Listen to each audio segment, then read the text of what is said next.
Hello guys, welcome to my channel Venju world. और मैं आपके साथ शेयर कर रही हूँ वेंजू एफएफ मजबूर है तब की प्यार की। और अब तक आपने देखा है कि जाओ जिसू बहुत जल रहा है फई से, क्योंकि फई वैन के कुछ ज्यादा ही क्लोज है और अपने प्रिंस ने सबको इनवाइट किया है अपने पार्टी के लिए। अब देखते हैं कि उस पार्टी में क्या धमाल होने वाला है। तो बिना किसी बकवास के कहानी स्टार्ट करते हैं। कहानी स्टार्ट होती है वैन और जाओ से। वैन और जाओ बड़े प्यार से सो रहे होते हैं एक दूसरे को हग करके। तभी कोई उनके पीछे से थाली बजाने लग जाता है, जिस वजह से उन दोनों की नींद अचानक से ही खुल जाती है। अब जब वो पीछे देखते हैं तो देखते हैं कि फई वहाँ पे खड़ा है और फई ने 2 स्टील के बर्तन लिए हैं और उसको एक दूसरे में ही बजाया जा रहा है और उनका कान खा रहा है। जाओ बोलता है, ये क्या हरकत है जगाने की, और तुम अचानक से कमरे में आए क्यों? तुम्हें इतनी मेहनत नहीं है क्या? फई एक स्माइल देता और कहता है, अरे मुझे किसी ने मेहनत सिखाई नहीं ना, तुमसे ही सीखूंगा। तुम तो गुरु हो मेहनत के, सारी तमीज तुम में ही तो है। जाओ गुस्से में बोलता है, तुम ना। तभी वैन जाओ को शांत करवा देता है और फई से बोलता है, फई ये क्या हरकत है, ऐसे कौन जगाता है? फई बोलता है, तुम लोग आलसी हो, पता है 5 बज गया है और तुम लोग अभी सो रहे हो। जाओ टाइम को देखता है तो सच्ची में 5 बजा हुआ रहता है। जाओ बोलता है, अभी तो 5 ही बजा है, इतने जल्दी कौन जगता है? मैं नहीं जग रहा, मैं सोने जा रहा हूँ। फई कहता है, आलसी को मैं क्या ही कह सकता हूँ। वैन तुम मेरे साथ चलो और ट्रेनिंग करो। वैन कहता है, ट्रेनिंग? ट्रेनिंग किस चीज़ की? फई कहता है, अरे एक्सरसाइज करो, सुबह सुबह योगा एक्सरसाइज करना चाहिए, तभी हेल्थ सही रहता है। पता है तुम लोग कितने कमजोर हो। ये बात सुन के जाओ जो सो रहा होता है वापस उठ जाता है और कहता है, तुमने तो जैसे खुद को हल्क समझ रखा है ना। फई कहता है, समझने की क्या बात है, मैं हूँ। जाओ कहता है, अच्छा। और फई और जाओ वापस से ऐसे नोकझोंक करने लग जाते हैं। वैन फई और जाओ को शांत करवाता है और कहता है, यार सुबह सुबह तो मत लड़ो। और मास्टर सू, आपकी तो अभी आँख खुली है ना, आँख खुलते ही आप लड़ना स्टार्ट कर दिए, इतना स्टेमिना लाते कहाँ से हैं? अब वो दोनों वैन के कहने पे शांत तो हो जाते हैं, पर जाओ बोलता है, हाँ तुमने लास्ट में मुझे ही डांटा, अपने दोस्त फई को क्यों नहीं डांटा? तुम हमेशा मुझे ही डांटते हो, मैं तो सोने जा रहा हूँ। और ये कहते ही जाओ तो वापिस हो जाता है। फई कहता है, इस आलसी को सोने दो, वैन तुम चलो। वैन कहता है, ठीक है मैं चल रहा हूँ। अब दोनों वहाँ से जाने लगते हैं। जाओ एक आँख खोल के उन दोनों को देखता है, फिर वो कहता है, वैन और फई बाहर जॉगिंग करने गए हैं, मतलब वो साथ में रहेंगे। नहीं, मैं ये होने नहीं दे सकता। और ये कहते ही जाओ बिस्तर से उठ जाता है और उन दोनों के पीछे चला जाता है। अब कहानी किन पे शिफ्ट होती है? जो बेचारा अपने सोफे पे सो रहा होता है। तभी वहाँ पे फई आता है और वही करता है जो वैन और जाओ के साथ किया था। किन की नींद खुल जाती है और वो कहता है, ये क्या हरकत है जगाने की, ऐसे कौन जगाता है, कान खराब कर दिया मेरा। फई कहता है, ओ छोटे बाबू का कान खराब हो गया। और ये कहते ही फई किन का ना गाल घिसने लग जाता है। किन को गुस्सा आता है, फई का हाथ हटाता और कहता है, ये क्या हरकत है? फई मुस्कुराता और कहता है, कुछ नहीं, चलो नीचे चलो। किन कहता है, मैं नीचे क्यों जाऊँ? फई कहता है, ट्रेनिंग करने। किन कहता है, किस चीज की ट्रेनिंग? फई कहता है, स्ट्रांग बनने की, तुम बहुत कमजोर हो मेंटली और फिजिकली दोनों। किन कहता है, धन्यवाद मेरा इतना सोचने के लिए, पर मैं नहीं जाने वाला। और ये कहते ही किन वापस सोफे पे सोने लगता है, पर फई किन को कंधे पे उठा लेता है और नीचे ले जाने लगता है। किन बहुत ही फई को मार रहा होता है अपने हाथ से, पर फई बोल रहा होता है, हाँ कोई चींटी काट रही है क्या? मुझे तो ऐसा ही लग रहा है। अब फई किन को गार्डन एरिया ला देता है और उतार देता है। किन देखता है कि फोमोंग आंटी योगा कर रही है, अपना वैन केजिंग पुशअप मार रहा है और जाओ जिसू वहाँ पे झपकी ले रहा है। किन फई से कहता है, तुमने सबको जगा दिया इतने जल्दी? फई कहता है, हाँ जल्दी उठना अच्छी बात है। अब किन कुछ कहता उससे पहले फई किन का हाथ पकड़ के वहाँ पे ले जाता है और पुशअप मारने को बोलता है। किन बहुत ही मना करता है कि मैं नहीं करने वाला और बहुत दादागिरी दिखा रहा होता है, पर फई एक बार गुस्से में आग दिखाता और कहता है, करो, नहीं तो तुम जानते हो ना हम दोनों अकेले कमरे में रहते हैं, फिर तुम्हारा क्या होगा? किन कहीं ना कहीं थोड़ा सा डर जाता है और पुशअप मारने लग जाता है। फई देखता है कि जाओ जिसो सो रहा है तो उसके पास जाता है और कहता है, अगर तुम्हें सोना ही था तो तुम आए क्यों, सो जाते। ये सुन के जाओ की नींद खुल जाती है और वो कहता है, अरे यार इतने जल्दी क्यों जगाया? फई कहता है, मैंने कहाँ जगाया, जाके वापस हो जाओ, मैंने तो कहा ना। जाओ कहता है, अच्छा और मैं अपने वैन को तुम्हारे पास अकेला छोड़ दूँ? बिल्कुल नहीं, मैं वैन के साथ रहूंगा, तुम्हारे पास तो अकेला नहीं छोड़ने वाला, नहीं तो वो तुम्हारी तरफ बदतमीज हो जाएगा।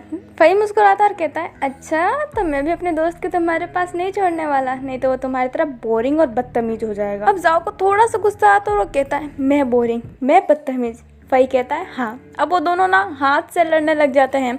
वैन जैसे ये देखता है फटाफट उन दोनों के पास आता है और उन दोनों को एक दूसरे से छुड़ाता है और कहता है, यार कभी तो लड़ना बंद करो, तुम्हें पता है ना आज हमें पार्टी में भी जाना है।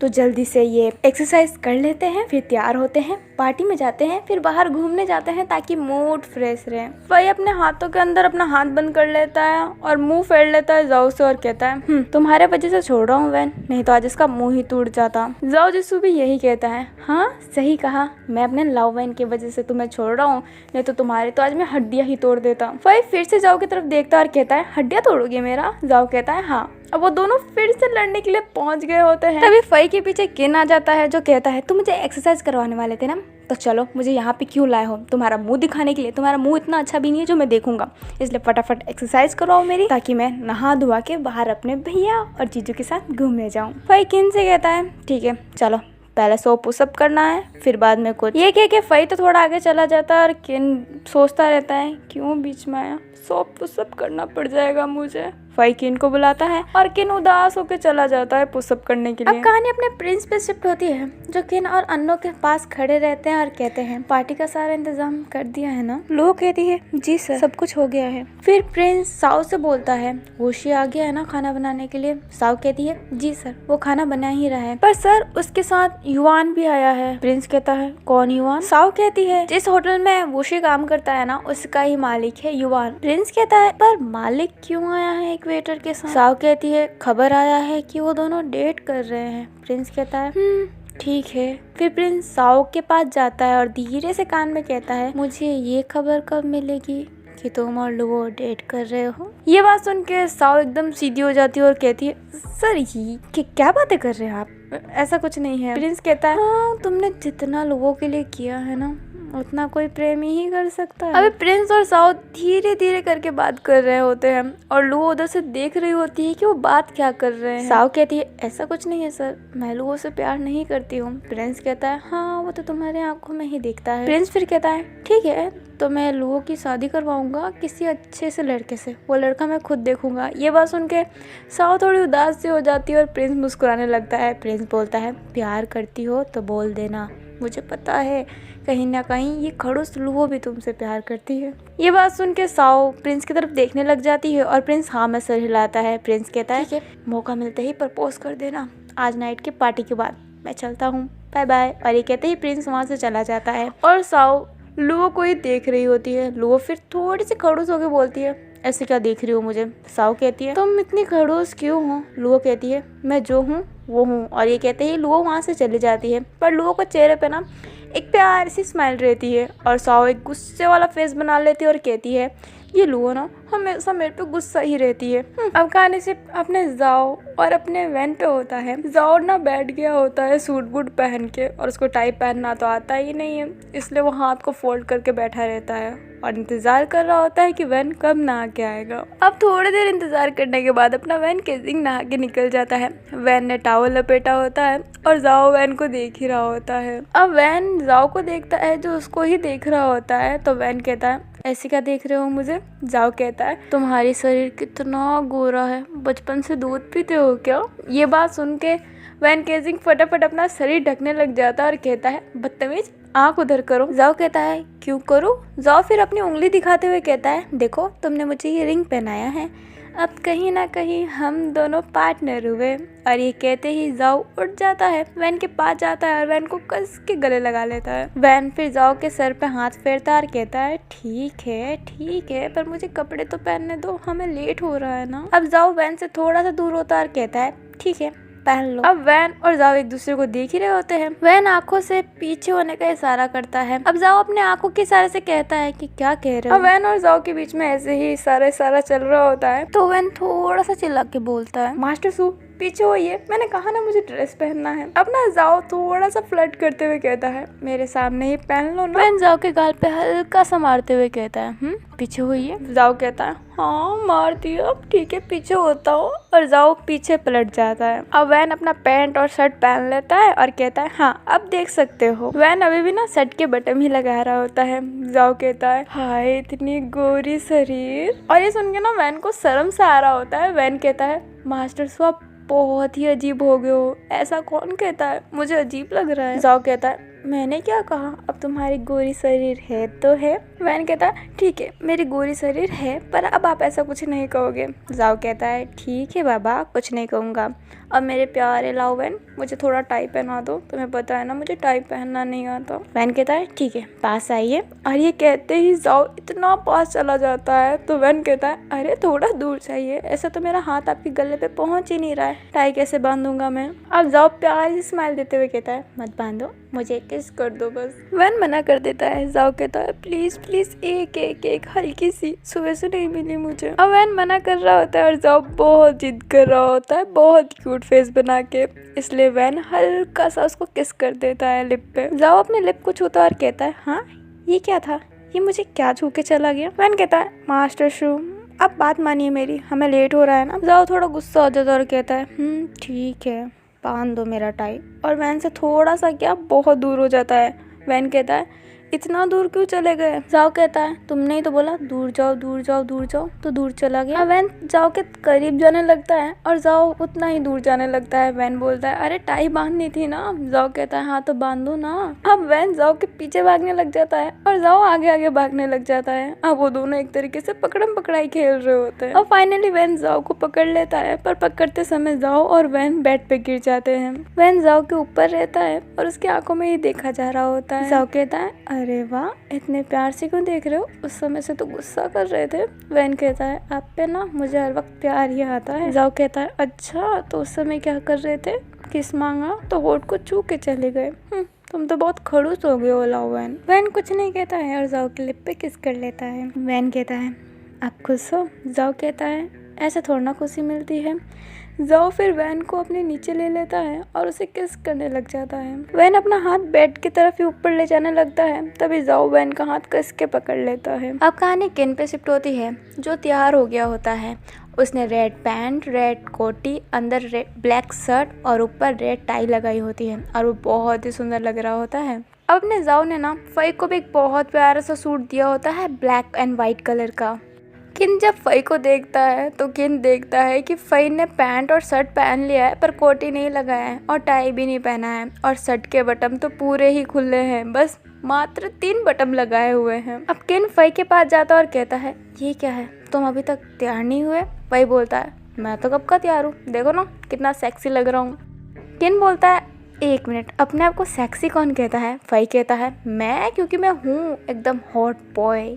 किन कहता है तुम हॉट बॉय नहीं अजीब बॉय जरूर हो, फटाफट ये शर्ट के बटन लगाओ, टाई पहनो और कोट लगाओ। फई बोलता है अरे यार मेरे से वो ताम झाम नहीं होता, मैं ऐसे ही ड्रेस पहनता आया हूँ और मुझे टाई लगाना नहीं आता। किन बोलता है क्या तुम्हें टाई पहनना नहीं आता। फई बोलता है हाँ नहीं आता, इसमें क्या है, मैंने नहीं पहना है टाई, मुझे पसंद नहीं है, ऐसा लगता है कि गले में फांसी का फंदा लगा दिया है। किन कहता है हाँ तब तो ये तुम्हें जरूर पहनना चाहिए, क्योंकि तुम्हें फांसी ही लग जाना चाहिए। फई कहता है वो तो मुझे नहीं लगने वाली, लगना होता तो कब का लग जाता, और मैं ऐसे ही चलूंगा कुछ भी। किन कहता है बिल्कुल नहीं, तुम तो ऐसे नहीं जाने वाले। फई कहता है अरे मैं ऐसे ही जाऊंगा, मुझे जिसमें कंफर्ट फील होगा वैसा ही पहन के जाऊंगा ना। किन कहता है बिल्कुल नहीं, तुम्हारा कंफर्ट अभी मेरे लिए मैटर नहीं करता, पर हम एक बिजनेसमैन के पार्टी में जा रहे हैं तो हमें अच्छे से ड्रेसअप होके जाना पड़ेगा। फई कहता है तो तुम जाओ, क्योंकि मुझे शौक तो था ही नहीं, वैन के कहने पे जा रहा हूँ और मैं प्रॉपर्ली ड्रेसअप होके नहीं जाने वाला, मैं ऐसे ही जाऊँगा।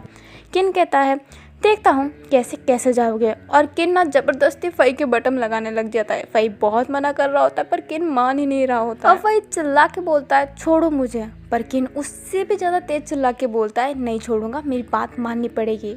और पता नहीं क्यों फई चुपचाप हो जाता है। किन फई के बटन लगा लेता है और उसका टाई बांधने लग जाता है। अब जब किन अपने फई का टाई बांध रहा होता है ना, तब फई किन को आराम से एकदम प्यार से देख रहा होता है और उसके चेहरे पे हल्की सी मुस्कुराहट आ जाती है। अब किन ना थोड़ी देर के लिए फई की आंखों में देखता है, फिर अपनी आंखें नीचे कर लेता है और उसकी टाई बांधने लग जाता है। जब किन ने फई की तरफ देखा होता है ना, तो फई ने अपनी हाथ दिल पे रख ली होती है। फई मन में ही कहता है ये क्या हुआ मुझे, मेरे दिल इतनी तेज क्यों धड़क रही थी, हाँ ये क्या हो रहा है मुझे। अब किन फई का कोटी लाता और कहता है पहनो, और फई पहन भी लेता है। किन कहता है ये हुई ना बात, अब हमें जीजू और भैया के पास जाना चाहिए, मैं जा रहा हूँ तुम भी आ जाना। अरे कहते ही किन वहाँ से चला जाता है। किन के जाते ही फई सोफे पे बैठ जाता है और अपना सर पकड़ लेता है और कहता है ये हुआ क्या था मुझे, मैं उसको ऐसे क्यों देख रहा था, अरे ये मेरे दिल की धड़कनें इतनी क्यों तेज बढ़ रही थी, हाँ मुझे क्या हो गया है, मैं बीमार तो नहीं हो रहा ना। अब कहानी शिफ्ट अपने वैन और जाओ पे होती है।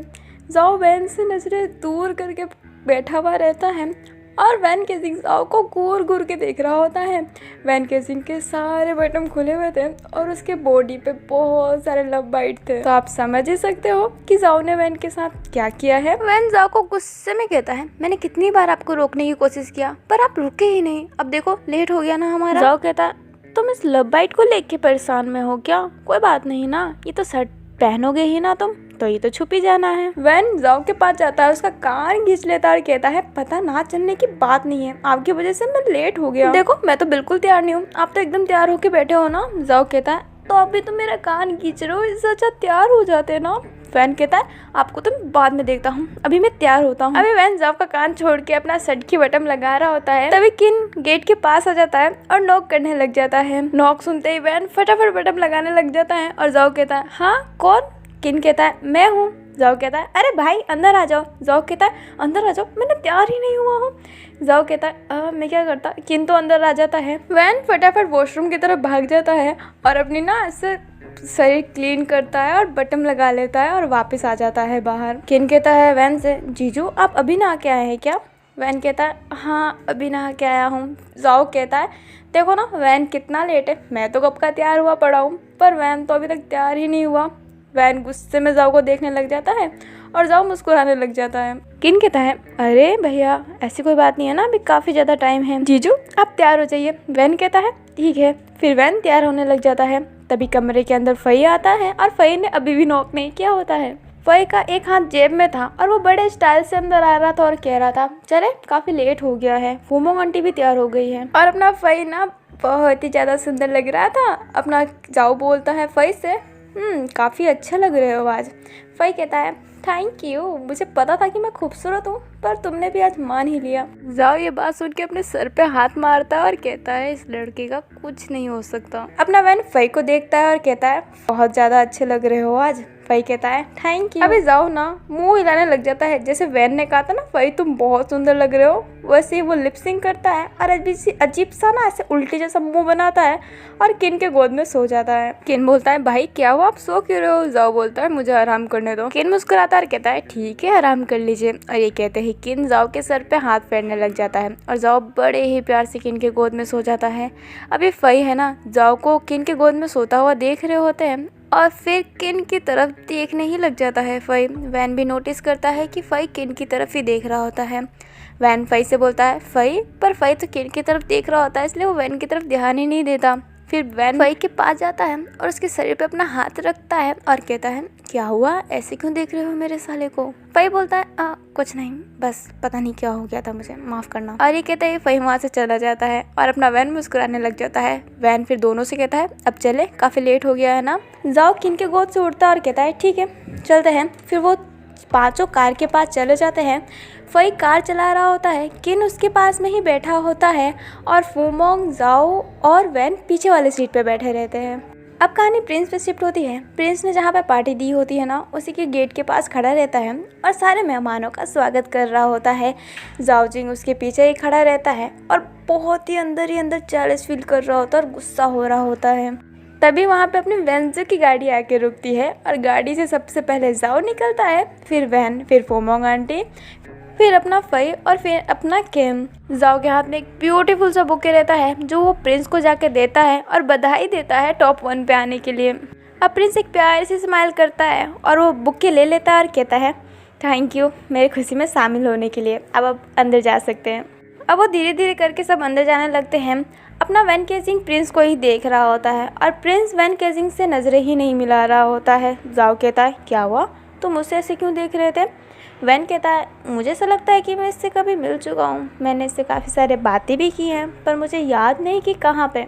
जाओ कहता है हो सकता है कि तुम कभी मिले होंगे, चलो अभी जाओजिंग के पास हम चलते हैं।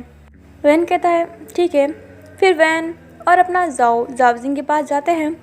जाओजिंग जाओ के सामने अपना हाथ ले जाता है और कहता है अरे बहुत खुशी मिली आपको यहाँ पे देख के। जाओ भी मुस्कुराता है और कहता है मुझे भी बहुत खुशी मिली। वैसे आपकी बेटी ने वो कर दिखाया जो आप नहीं कर पा रहे थे। अब जाओजिंग को ना ये बात सुन के अंदर ही अंदर और गुस्सा आने लग जाता है, पर जाओजिंग फिर भी एक स्माइल देता और कहता है हाँ ये तो है, मेरा बेटा बहुत काबिल है। फिर जाओजिंग वैन की तरफ देखता और कहता है ये कौन है? जाओ कहता है ये मेरा पार्टनर है। जाओजिंग कहता है ओह अच्छा ये तुम्हारा पार्टनर है, और इसका नाम क्या है? जाओ कहता है वैन केजिंग। अपना जाओजिंग बाहर तो इस्तेमाल कर रहा होता है, पर वो मन में कह रहा होता है अच्छा ये मनुष्य जिसकी वजह से मैं जाओ को मार नहीं पा रहा था। अभी वैन प्यार से स्माइल देता है जाओजिंग को और कहता है मुझे आपसे मिलकर अच्छा लगा, और हाथ मिलाता है। जाओजिंग भी हाथ मिलाता है। वैन को अभी पता नहीं है कि उसकी माँ ने जो सुसाइड किया था वो जाओजिंग की वजह से ही किया था। वैन को ये तो पता है कि वो औरत कौन है जिसकी उसकी माँ इलाज कर रही थी, पर ये नहीं पता था कि उस औरत का पति कौन है। और अब अपना दूर खड़ा हुआ फई जाओजिंग की आवाज सुन के कहता है इस छुछुंदर की आवाज तो मैंने कहीं तो सुनी है, याद नहीं आ रहा कहाँ सुनी है इसकी आवाज। अब पास में खड़ा हुआ किन कहता है छुछुंदर ये कैसा लैंग्वेज हुआ बात करने का? फई कहता है किन से ये मेरा लैंग्वेज हुआ, ठीक है अब ये मत सुधारना मेरा, मैं ऐसे ही ठीक हूँ। और ये कहते ही किन फई से थोड़ा दूर चला जाता है। किन कहता है हाँ इसका तो मुझे कुछ करना ही पड़ेगा, इसको तो मैंने सिखाना ही पड़ेगा। अब अपने प्रिंस को दिखाया जाता है जो सारे इनवाइटेड लोगों को ऐसा ना उनका स्वागत कर रहा होता है। तभी वहाँ पे अपना ये भाई ही आता है, और ये भाई को देख के जो प्रिंस अभी स्माइल कर रहा था ना उसकी वो स्माइल रुक जाती है, और ये देख के ये को बिल्कुल अच्छा नहीं लगता है। ये एक बुके देता है प्रिंस को और जाने लगता है। प्रिंस ये से इतने दिनों बाद बात करता है और वो कहता है जा रहे हो, पार्टी अटेंड नहीं करोगे ढंग से? ये कहता है मेरे आते ही तो तुम्हारा चेहरा उदास हो गया, मैं तुम्हें और उदास नहीं देखना चाहता। प्रिंस एक स्माइल देता और कहता है नहीं मैं उदास नहीं हूँ, आज तो मैं बहुत खुश हूँ, आज तो मैं अपने दुश्मनों को भी गले लगाऊंगा। अंदर आओ, एक सरप्राइज है जो मैं अपने पापा को देना चाहता हूँ, तुम देखोगे नहीं? वो सरप्राइज क्या है? ये कहता है नहीं मैं ठीक हूँ, और ये कहते ही ये जाने लगता है। तभी प्रिंस पीछे से ये का हाथ पकड़ लेता है और बड़े प्यार से कहता है रुक जाओ ना आज के लिए। और ये बात सुन के ये एकदम फ्रीज हो जाता है और प्रिंस की तरफ देखने लग जाता है। फिर प्रिंस कहता है अजीब सा मुंह मत बनाओ और चुपचाप अंदर जाओ। और ये कुछ नहीं कहता है और पार्टी के अंदर जाने लगता है। ये को तो समझ में ही नहीं आ रहा होता है कि प्रिंस ने उससे बात किया, इतने प्यार से उसको रोका। ये सभी सोच रहा होता है, इसलिए उसका ध्यान आगे नहीं रहता है और ये फई से टकरा जाता है। ये उस इंसान से सॉरी बोलता है, मतलब अपने फई से सॉरी बोलता है, पर फई कहता है अबे अंधा है क्या? और ये जैसे ही देखता है कि वो फई है तो वो भी चोड़ में आ जाता है और कहता है नहीं तू अंधा है, ठीक है, और तू टकराए कैसे, और तू यहाँ पे क्या कर रहा है? अपना फई कहता है मैं अपने दोस्त वैन केजिंग के साथ आया हूँ, तुम्हें कोई टेंशन है? ये कहता है वैसे तो भूत घाटी से बाहर कैसे आया और वैन केजिंग के साथ तो घूम क्यों रहा है? फई कहता है मुझे भूत घाटी से तेरे दोस्त जाओ जिसू ने बाहर निकाला है, ठीक है, और मैं वैन केजिंग के साथ इसलिए घूम रहा हूँ क्योंकि मैं उसके साले का बॉडीगार्ड हूँ और उसका साला भी यहाँ पे आया है तो मैं भी आऊंगा ही ना। ये बोलता है पक्का ना? वैन केजिंग की आंखें खराब हो गई होगी, जो तुझे बॉडीगार्ड चुना किन के लिए? तुझे? बिल्कुल नहीं, तुझे तो कोई शराब भी ना दे और एक इंसान को संभालने को दे दिया, पक्का वैन का दिमाग खराब हो गया है। फई कहता है दिमाग तो तेरा खराब है। ये कहता है अरे बेटे तू जानता नहीं है मेरे बारे में, मेरा दिमाग तो बहुत ही खराब रहता है। ये फिर फई के गाल पे हल्का हल्का हाथ मारता और कहता है वैसे तूने बोला था ना अगर मैं बदतमीजी पे आया तो तू रो पड़ेगा। बेटा अगर मैं बदतमीजी पे आया पड़ा ना तो तू अपने पैंट में ही कर देगा, ये याद रखना, ये भाई नाम है मेरा, अच्छे खासे को पानी पिलाता हूँ। भाई कहता है ओ सच्ची में? और मेरे सामने ना सारे ना कटोरा लेके खड़े रहते हैं। ये हंसता और कहता है क्यों गोलगप्पे वाला है क्या तू जो कटोरा लेके सामने खड़े रहते हैं? तू बोल तू गोलगप्पे वाला है ना तो मैं भी कटोरा लेके सामने खड़ा हो जाऊंगा। वैसे कितने का बेचता है गोलगप्पे तू? 10 का कितना देता है ये तो बता दे। अब वही गुस्सा होने लग जाता है और कहता है तू तो गया, और ये कहते ही ये का कॉलर पकड़ लेता है। तभी वहाँ पे प्रिंस आ जाता है और फई का हाथ पकड़ लेता है और कहता है कॉलर छोड़ो इसका। ये प्रिंस को देखने ही लग जाता है कि प्रिंस ने ये के लिए सपोर्ट किया। फई प्रिंस से कहता है क्यों छोड़ू, तू लगता कौन है इसका? प्रिंस कहता है मैं कुछ भी लगूं पर कॉलर छोड़ो, ये कोई अच्छी मैनर्स नहीं है, पार्टी में लड़ रहे हो बदतमीजों की तरह, एक नंबर के बदतमीज हो तुम दोनों, कब से देखा हूँ लड़े जा रहे हो लड़े जा रहे हो लड़े जा रहे हो, ये मैनर्स है तुम लोगों का। अब अपना प्रिंस है ना फई और ये को दोनों को सुनाने लग जाता है और वो दोनों कुछ बोल ही नहीं पा रहे होते हैं, वो दोनों चुपचाप डांट सुन रहे होते हैं और ये हरकत अपनी लुबो और साव देख रही होती है और मुस्कुरा रही होती है। साओ बोलती है लुओ से, प्रिंस सर के सामने कोई नहीं जीत सकता, बातों से और हाथों से, दिखने में ही कमजोर है पर बाकी सबको पानी पिला दे ये। लुओ भी कहती है ये तो है, प्रिंस सर काफी ज्यादा स्ट्रांग है। अपना केन भी पीछे से खड़ा होकर देख रहा होता है और वो कह रहा होता है अच्छा हुआ फई को डांट पड़ रही है, हरकतें ही इसकी कुछ ऐसी है। अब वो दोनों बच्चों की तरह खड़े रहते हैं और अपना प्रिंस उन दोनों को डांट के वहां से चला जाता है और वार्निंग देके जाता है कि अगर अब वो लड़े ना तो उनके साथ कुछ ज्यादा बुरा हो जाएगा। प्रिंस के जाते ही फई बोलता है ये कौन था रे आफत की पुड़िया जो इतना सुना के चला गया। ये बोलता है हाँ ये मेरा पार्टनर है, मतलब मैं इससे प्यार करता हूँ पर ये नहीं करता, ये तो मेरे से नफरत ही करता है। फई कहता है तो तुझे डांटना चाहिए ना, मुझे क्यों डांटा। ये कहता है वैसे तो शांत कैसे रह गया, इतना बड़बोला इंसान। फई कहता है क्या है ना वो पार्टी में तो लड़ ही रहा था ना, गलती तो मेरी ही है ना, मैं भी कोई पार्टी रखूंगा और कोई वहाँ पे आके कलेश करने लग जाए तो मुझे भी गुस्सा आएगा ही, इसलिए मैं शांत रह गया, नहीं तो मैं बहुत गुस्सा करता उस पर। ये कहता है हाँ कुछ तो अच्छी आदत है तेरे अंदर। और ये कहते हैं ये फई के सिर पे हाथ रख लेता है और फई कहता है तुझे तो किसी दिन मैं जान से मार दूंगा। और ये कहते हैं फई भी ये के सिर पे हाथ रख लेता है। अब वो दोनों चलने लग जाते हैं। फिर ये कहता है हाँ मार के बताना फिर मैं तुझे भी मारूंगा। फई और ये दोनों ही लड़ रहे होते हैं धीरे धीरे करके कि हाँ मैं तुझे मार डालूंगा। ये कहता है नहीं बेटा मैं तुझे मार डालूंगा। अब हमें वूशी और युवान को दिखाया जाता है जहाँ पे वूशी ना सबको ऑर्डर दे रहा होता है कि ऐसे नहीं ऐसे खाना बनाओ और युवान बस वूशी को अपने गाल पे हाथ रख के देखा ही जा रहा होता है। वूशी युवान से कहता है वैसे तुम्हें आने की जरूरत नहीं थी, बहुत अजीब लग रहा है, होटल का मालिक अपने वेटर के साथ आया है। ये बात सुन के युवान वूशी के शरीर पे हाथ रख लेता और कहता है ये क्यों सोचेंगे लोग तो ये सोचेंगे कि एक बॉयफ्रेंड के साथ आया इसका मदद करवाने के लिए। वूशी कहता है अच्छा बेटा तुमने मदद तो कुछ नहीं करवाया है, मैं ही कब से काम कर रहा हूँ, तुम तो मुझे बस देखे जा रहे हो। युवान कहता है अरे देखना भी कोई छोटा मोटा काम थोड़ा होता है, ये भी बहुत बड़ा काम होता है, तुमने तो मुझे 1 मिनट भी ढंग से नहीं देखा है, मैंने तो कभी नहीं देखा कि तुम मुझे घूर घूर के देख रहे हो। वूशी कहता है क्योंकि मुझे ना किसी को ताड़ने की आदत नहीं है, मैं बहुत अच्छा इंसान हूँ। युवान कहता है ताड़ने वाली बात नहीं है, अपने पार्टनर को तो होता ही है ना कि नजरे से नजरे मिल गई तो काफी देर तक रुक गई, पर तुम तो 1 मिनट देखते हो फिर नजरें हटा लेते हो, प्यार ही नहीं है तुम्हारे दिल में। वूशी कहता है हाँ बिल्कुल प्यार नहीं है, वो तो बस तुमने इतना जिद किया इसलिए मैं तुम्हें डेट कर रहा हूँ, अदरवाइज तो मेरे पास भी बहुत सारे लोग हैं। ये बात सुन के युवान थोड़े से गुस्से में आ जाता है और वूशी के सामने जाता है और गुस्से वाले फेस में ही कहता है मैं उन सबको आग लगा दूंगा, जान से मार दूंगा उन लोगों को जो तुम्हारे पास आएंगे। और ये बात सुन के वूशी थोड़ा मुस्कुराता है और कहता है मुझे खून खराबा पसंद नहीं। युवान कहता है पसंद नहीं है ना तो उन लोगों को अपने पास मत आने देना, मैं अपने सिवा तुम्हें किसी और का होते हुए नहीं देख सकता। अब वूशी मुस्कुराता है और युवान भी मुस्कुराता है। वूशी फिर युवान के सर पे हल्का सा मारता है और कहता है पागल कहीं का, चलो मदद करो मेरी, अब जल्दी से खाना बना देते हैं फिर यहाँ से निकलते हैं, ठीक है। युवान कहता है ठीक है मदद करता हूँ मैं तुम्हारी। अब थोड़ी देर बीत जाती है।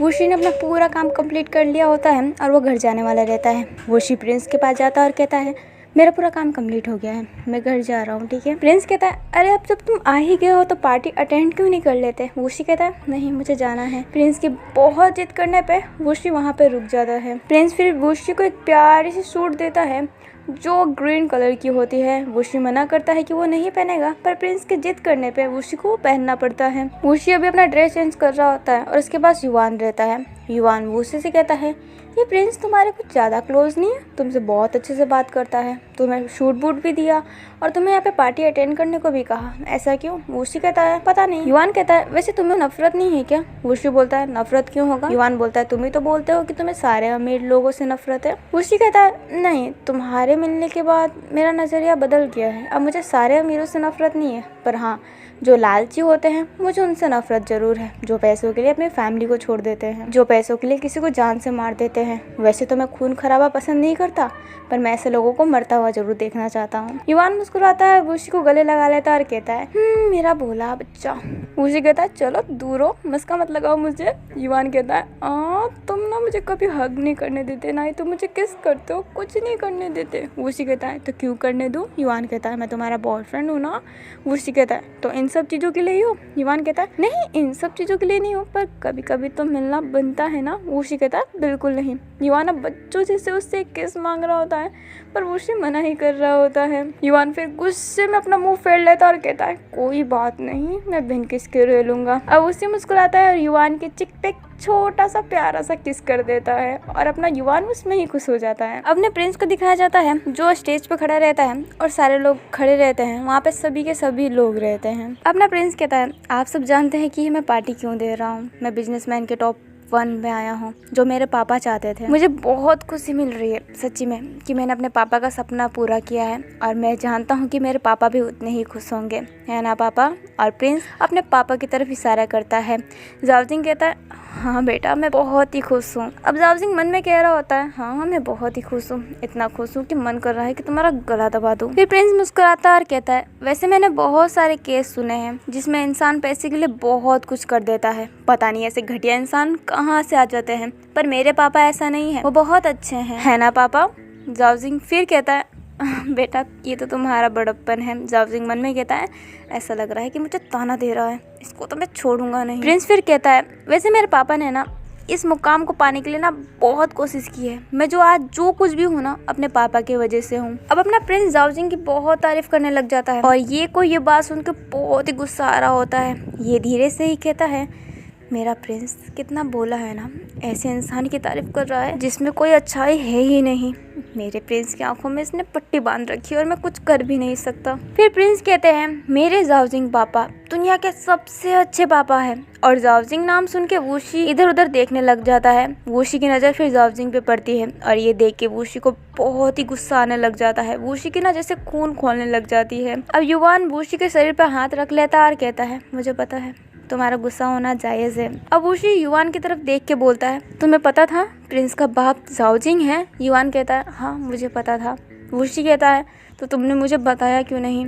युवान कहता है मैं तुम्हें हर्ट नहीं करना चाहता था। वूशी कहता है अब मैं और ज़्यादा हर्ट हो रहा हूँ, मुझे जाने दो यहाँ से। युवान हाँ में सर हिलाता और कहता है ठीक है हम चलते हैं।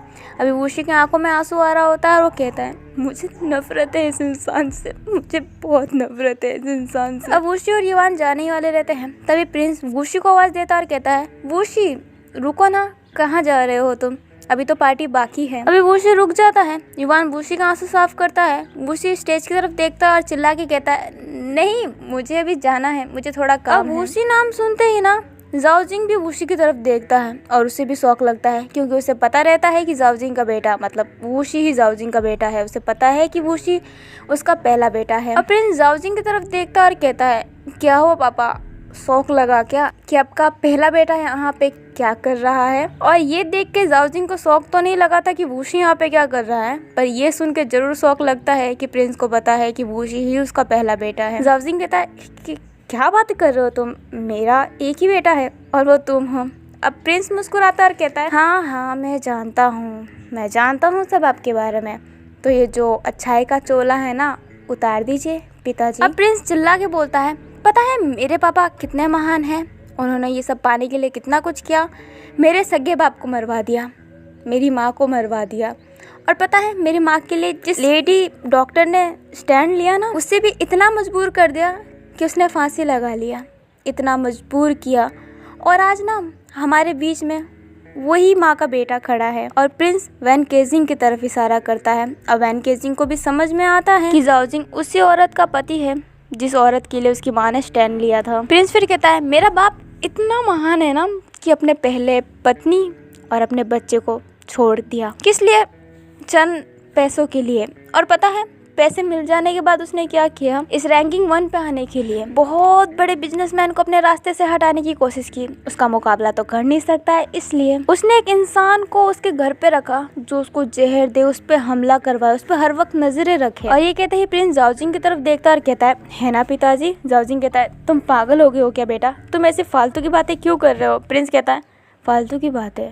फिर प्रिंस कहता है साओ जरा उसे लेके तो आओ। अब साओ ना स्टेज पे डुआन को ला देती है जिसकी हालत बहुत ही खराब रहती है। अब प्रिंस ना डुआन के बाल घींचता और कहता है साफ साफ बताओ मेरे पापा ने तुमसे क्या करने को कहा था।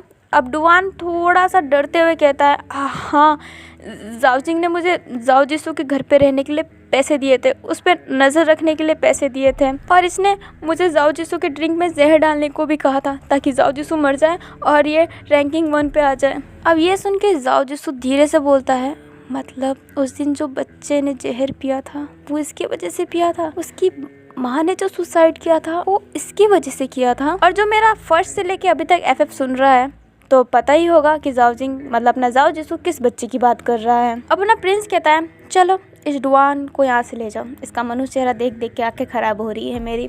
अब साओ ना डुआन को उधर से ले जाती है। अब जाओजिंग कहीं ना कहीं समझ गया होता है कि उसकी सारी पोल खुल गई है, पर जाओजिंग कहता है क्या सबूत है इन सब चीज़ों की। प्रिंस कहता है सबूत मैं बताता हूँ सबूत। पहला सबूत जो मैंने कहा था कि मेरे बाप ने किसी को इतना परेशान किया कि वो सुसाइड कर ले, तो लो लाया जाए हमारे पहले सबूत को। अब स्टेज पे उसी हॉस्पिटल का डॉक्टर आता है जिस हॉस्पिटल में अपनी वैन की माँ काम किया करती थी। अब वो जो डॉक्टर रहता है ना वो थोड़ा बुजुर्ग सा रहता है। प्रिंस कहता है अंकल जी क्या आप सबूत देना चाहेंगे। वो बूढ़ा शख्स कहता है मैं चैंग हॉस्पिटल का डॉक्टर हूँ, मैं डॉक्टर, और जाओजिंग ने ही मुझे एक लेडी डॉक्टर की बदनामी करने को कहा था। जाओजिंग ने मेरे से कहा था कि उस पे गंदे गंदे आरोप लगाया जाए, जैसे कि वो पेशेंट की किडनी निकाल के दूसरों को बेच देती है। जाओजिंग ने ही मेरे से कहा था और मुझे बहुत सारे पैसे भी दिए थे। प्रिंस फिर उस अंकल से कहता है धन्यवाद मेरा टाइम वेस्ट करने के लिए, थोड़ा तेज बोल देते तो सही रहता।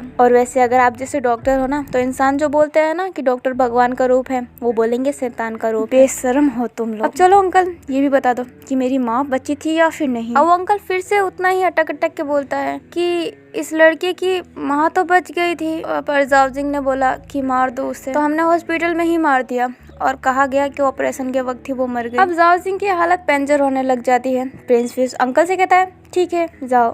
फिर प्रिंस जाओजिंग की तरफ देखता और कहता है कोई और सबूत चाहिए कि आपको, जैसे कि आपने मेरे बाप को कैसे मरवाया या फिर आपने अपने बेटे को कैसे छोड़ा, है ना, चाहिए सबूत।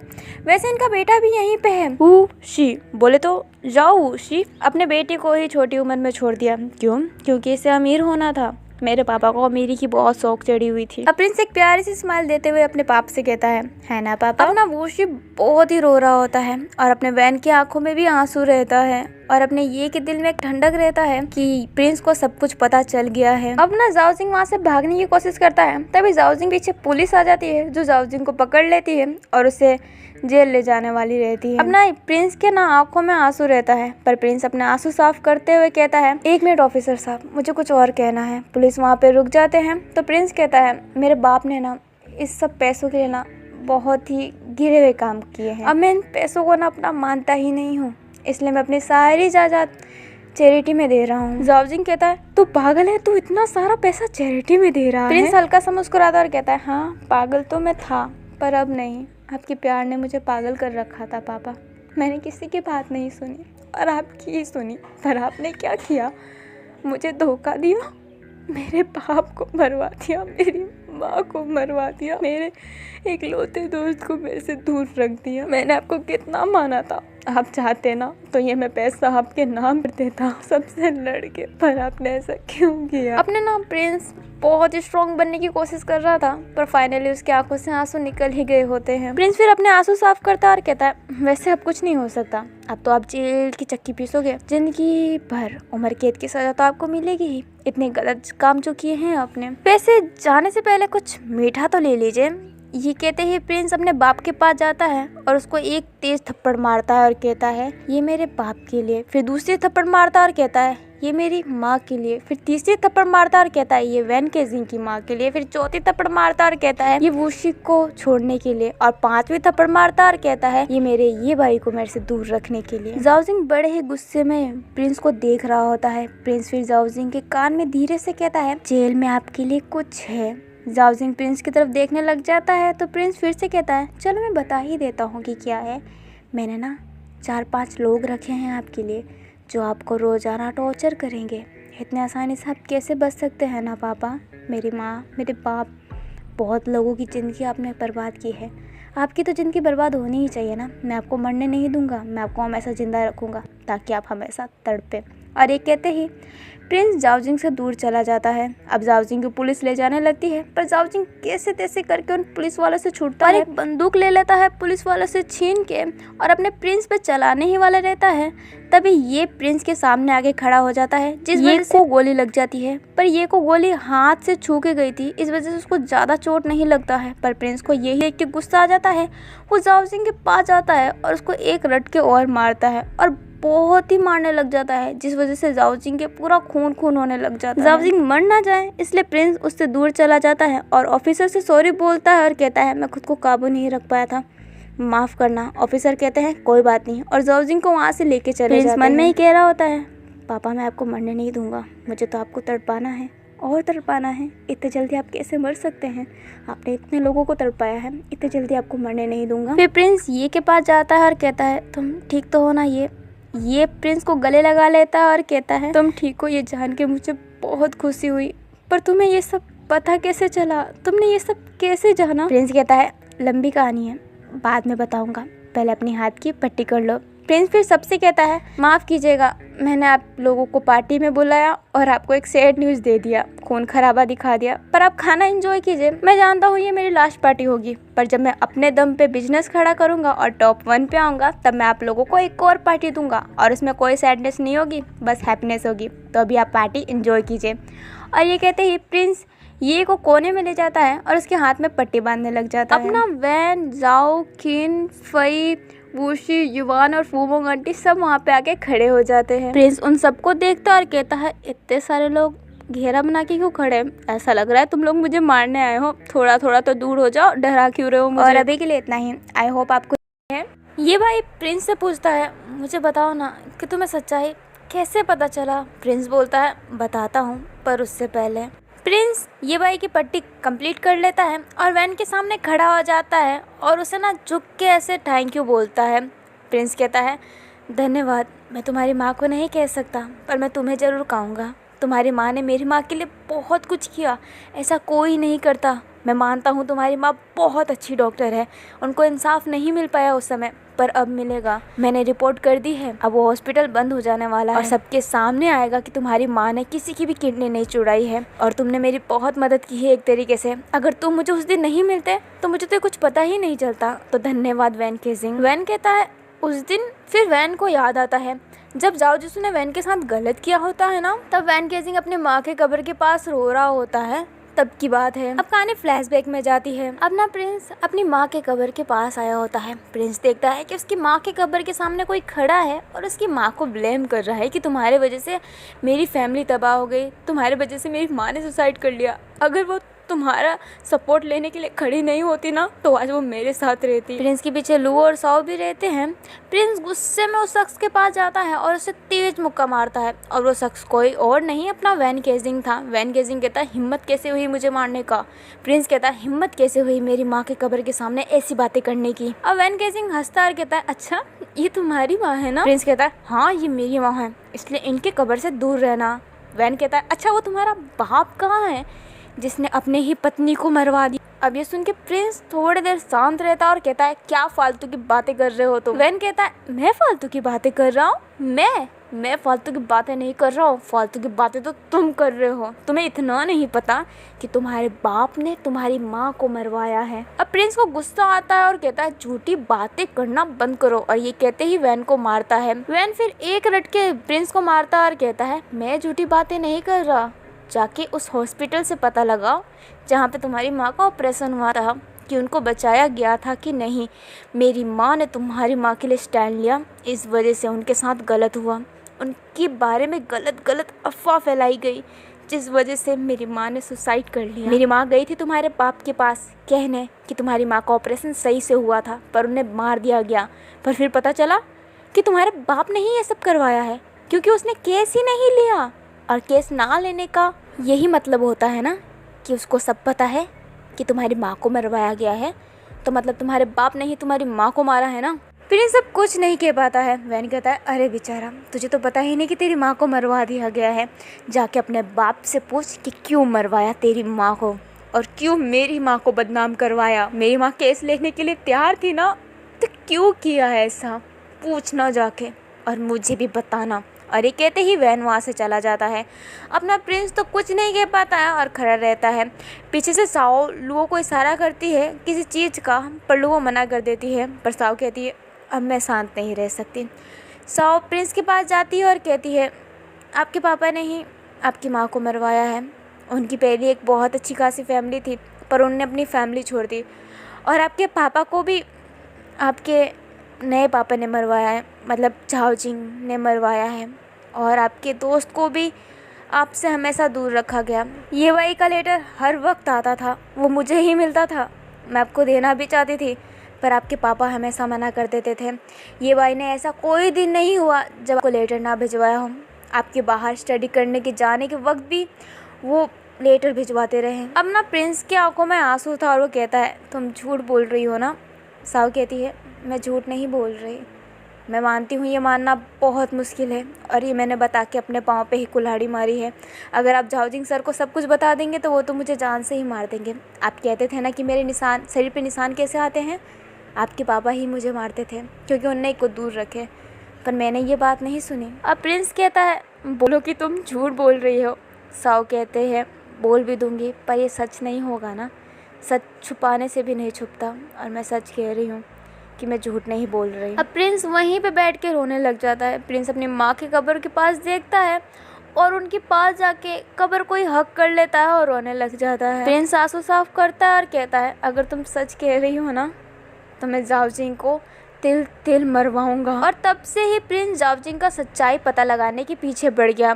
इसलिए प्रिंस ने ऑफिस का काम संभालने का भी सोचा और झाओजिंग पे भी नज़र रखने का सोचा कि उसकी तरक्की से झाओजिंग को क्या होता है। और प्रिंस ने यही देखा कि झाओजिंग बाहर से खुश है पर अंदर से गुस्से में है।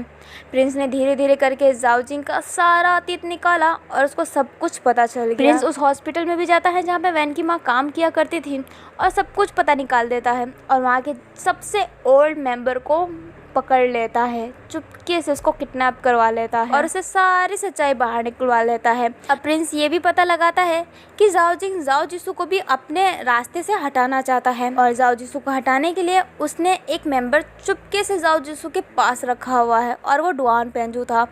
अब अपना प्रिंस चुपके से डुआन पेंजू को भी किडनैप करवा लेता है और उससे भी सारी सच्चाई बाहर निकलवा लेता है। इसलिए वूशी को ये खाने का टेंडर दिया था क्योंकि प्रिंस को पता चल गया था कि वूशी झाओजिंग का पहला बेटा है। अब फ्लैशबैक खत्म होता है तो ये भाई बोलता है इतना सब कुछ तुमने अकेले किया, मुझे क्यों नहीं बताया। प्रिंस कहता है मुझे लगा कि तुम्हें बताना सही नहीं रहेगा, मुझे लगा कि झाओजिंग तुम पे नज़र रखता है, इसलिए मेरे पे नज़र रखने के लिए तो उसने लू और साओ रखे थे, पर लू और साओ मेरे से मिल गए थे, पर तुम्हारा पर मुझे पता नहीं था कि तुम पे कौन नज़र रख रहा है, इसलिए मैंने तुम्हें कुछ बताने का ज़रूरत नहीं समझा और दूर रहा तुमसे ताकि तुम सेफ़ रहो। और मेरा ये प्लान ताकि हम दोनों एक साथ खुशी खुशी रह सकें। ये बात सुन के ये भाई का थोड़ा सा आंसू आने लग जाता है। प्रिंस कहता है बच्चों की तरह मत रो, शांत हो जाओ। अब प्रिंस अपने घुटनों पे बैठ जाता है और कान पकड़ लेता है और कहता है सॉरी भाई, मैंने तुम्हारे बातों पे विश्वास नहीं किया था ना और तुम्हें थप्पड़ भी मारा था, मुझे माफ़ कर देना। अब ये भाई प्रिंस को उठाता है और कहता है अरे ऐसा मत करो, तुम्हारी क्या गलती थी, मैं भी तुम्हारी जगह पे रहता तो बहुत मारता। प्रिंस कहता है माफ़ किया। ये भाई कहता है नाराज़ी कब था। और ये कहते ही ये भाई प्रिंस को गले लगा लेता है और अपने ये भाई को खुश देख के झाओ को बहुत खुशी मिलती है। वैन के चेहरे पे भी एक स्माइल रहता है। उसी को भी खुशी मिलता है कि उसका बेहुदा बाप जेल चला गया और युवान भी खुश रहता है कि ये भाई को उसका पार्टनर मिल गया। फोमोंग भी देखती है कि सारे कितने खुश हैं, इसलिए वो भी खुश थी। अपना किन भी खुश था क्योंकि किन ये को अपना भाई जैसा ही मानता है और अपने लू और साओ तो खुशी थे क्योंकि साओ तो हमेशा से चाहती थी ये और प्रिंस को मिलाना। अब सब ना अपने अपने पार्टनर को ना ऐसे टाइट सा पकड़ लेते हैं। अपनी साओ भी हिम्मत करके लुओ का हाथ पकड़ लेती है और लुओ अपना हाथ छुड़ाती भी नहीं है साओ से। इस बात से साओ को बहुत खुशी मिलती है। अब किन खुश था और फई सब तरफ देख रहा था कि सब अपने अपने पार्टनर को पकड़ रहे हैं।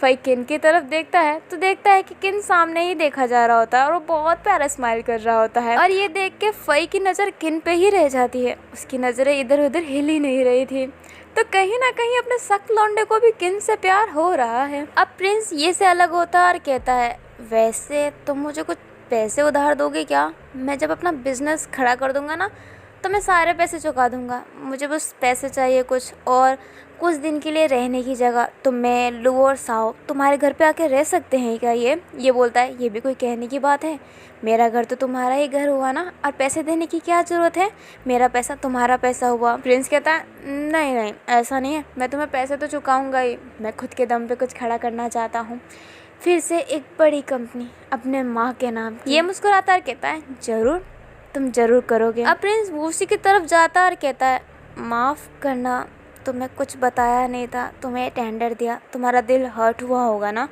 माफ़ करना मुझे। वूसी कहता है कोई बात नहीं, मुझे बहुत खुशी मिली कि मेरा कमीना बाप जेल चला गया। प्रिंस कहता है वैसे मैं तुम्हें भाई बोल सकता हूँ क्या? मेरा कोई भाई नहीं है। वूसी प्रिंस के हाथों पे हाथ रखता है और कहता है क्यों नहीं, तुम मुझे अपना भाई मान सकते हो, कोई टेंशन की बात नहीं है। अब वो दोनों एक दूसरे को एक प्यारी सी स्माइल देते हैं। अब ये सीन यहीं पे ख़त्म होता है। अब न्यूज़ में दिखाया जा रहा था कि उस हॉस्पिटल को बंद करवा दिया गया है जिस हॉस्पिटल में हमारी वैन की माँ काम करती थी, और जितने भी डॉक्टर उन सब चीज़ों में शामिल थे उनकी डॉक्टर की डिग्री ले ली गई है। अब हमें वांग और अन्नो का कब्र दिखाया जाता है जिसके ऊपर हान फूल रख रहा होता है। हान हाथ जोड़ता है, आंखें बंद करता है और कहता है भगवान आपकी आत्मा को शांति दे।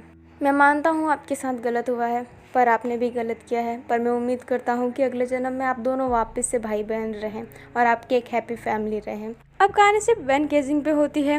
वैन केजिंग के घर पे अभी गुसजान आई होती है और बेचारा अपना वैन केजिंग गुसजान के सामने उठक बैठक कर रहा होता है क्योंकि वो 1 महीनों से गुसजान से मिलने आया ही नहीं था, इसलिए गुसजान गुस्से में थी और ये देख के काओ वेनिंग हंस रहा था और पास में खड़ा हुआ जाओ जिसू भी मुस्कुराया जा रहा था। वुमोंग और लुओ और साओ तीनों साथ में बैठे थे और अपना ये भाई और फई लड़ रहे होते हैं, और ये भाई को अपना प्रिंस शांत करवा रहा होता है और फई को किन शांत करवा रहा होता है। युवान और वुशी भी वहाँ पे आए हुए होते हैं जो ये सब देख रहे होते हैं।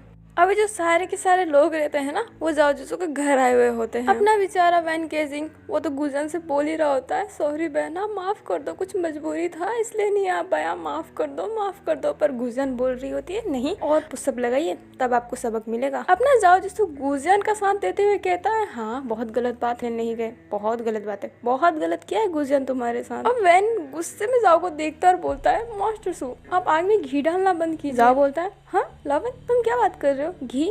मैं तो घी यूज़ करता ही नहीं हूँ, मैं कोई घी नहीं डाल रहा, मैं तो सच कह रहा हूँ बस। अब वैन केजिंग गुस्से में पाउट बना लेता है और ये देख के अपना जाओ मुस्कुरा रहा होता है।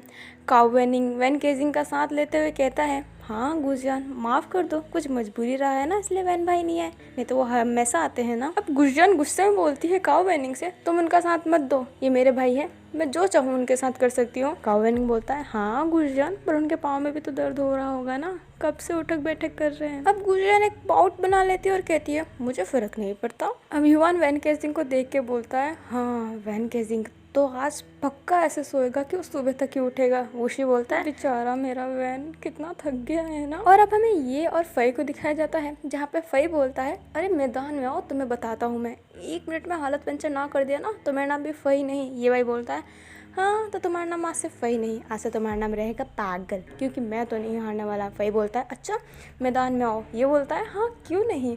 और पीछे से ये को अपना प्रिंस रोक रहा होता है और कह रहा होता है ये क्यों लड़ते रहते हो सबसे। ये बोलता है मैं नहीं लड़ता, इसने शुरुआत की। अब अपना किन माना फई को रोक रहा था पर वो भी कहता है हाँ स्टार्ट तो फई नहीं किया। फई किन की तरफ देखता और कहता है हाँ क्या बोला छोटा बाबू, मैंने स्टार्ट किया। किन बोलता है पहले तो ये मुझे बाबू बोलना बंद करो और स्टार्ट तुमने ही किया है। अब फई युवान को छोड़ के किन की तरफ चला जाता है और कहता है हाँ मैंने स्टार्ट किया है ना, तुम तो मेरे से यही कहोगे क्योंकि तुम्हें मेरे से नफरत जो है। और ये भाई तुम्हारा तो दोस्त है ना तो तुम उसका साथ क्यों नहीं दोगे, मैं तो तुम्हारा कुछ नहीं हूँ तो तुम मेरे से लड़ोगे ही। किन कहता है देखो फई मुझे लड़ने का शौक नहीं है, तुम होगे जो हर बात पे लड़ते रहते हो पर मुझे लड़ने का कोई शौक नहीं है, तो प्लीज शांत रहो। भाई किन को कुछ और कहता है उससे पहले ये पीछे से कहता है तुम मुझसे क्यों लड़ रहे हो, तुम मेरे से लड़ रहे थे ना तो मेरे से लड़ो। भाई ये की तरफ देखता है और कहता है हाँ तुझे तो मैं छोड़ूंगा नहीं और सच्ची में तुझे आज मैं मार के रहूंगा। और ये कहते ही फई ये भाई को मुक्का मारने वाला रहता है, तभी ये भाई फई को अपने लात से उसके पाँव पे मारता है। अब बेचारा अपना फई गिर जाता है नीचे। फई कहता है तू तो गया। ये भाई बोलता है देख फई मैं कमज़ोर नहीं हूँ, मैं पहले ही कह देता हूँ, मेरा नाम ये बाई है। बस उस दिन मैं तेरे से इसलिए नहीं लड़ पा रहा था क्योंकि उस दिन मैं पहले ही इतने लोगों से लड़ बैठा था। तो ये मत सोचना कि तू पावरफुल है या फिर तू हल्क है।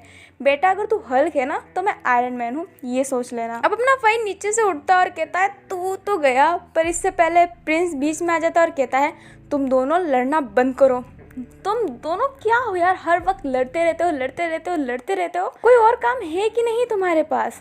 फिर प्रिंस ये को बोलता है अगर ये तुम अब और लड़े ना तो मैं सच्ची में तुमसे बात नहीं करूँगा। और ये कहते ही प्रिंस ये भाई से नज़रें हटा लेता है और हाथ पे अपना हाथ रख के खड़ा हो जाता है। अब बेचारा अपना ये भाई उदास चेहरा बना के बोलता है ठीक है अब मैं नहीं लड़ूंगा। अब प्रिंस मुस्कुराता है और कहता है ये हुई ना बात। और ये कहते ही ये भाई को गले लगा लेता है।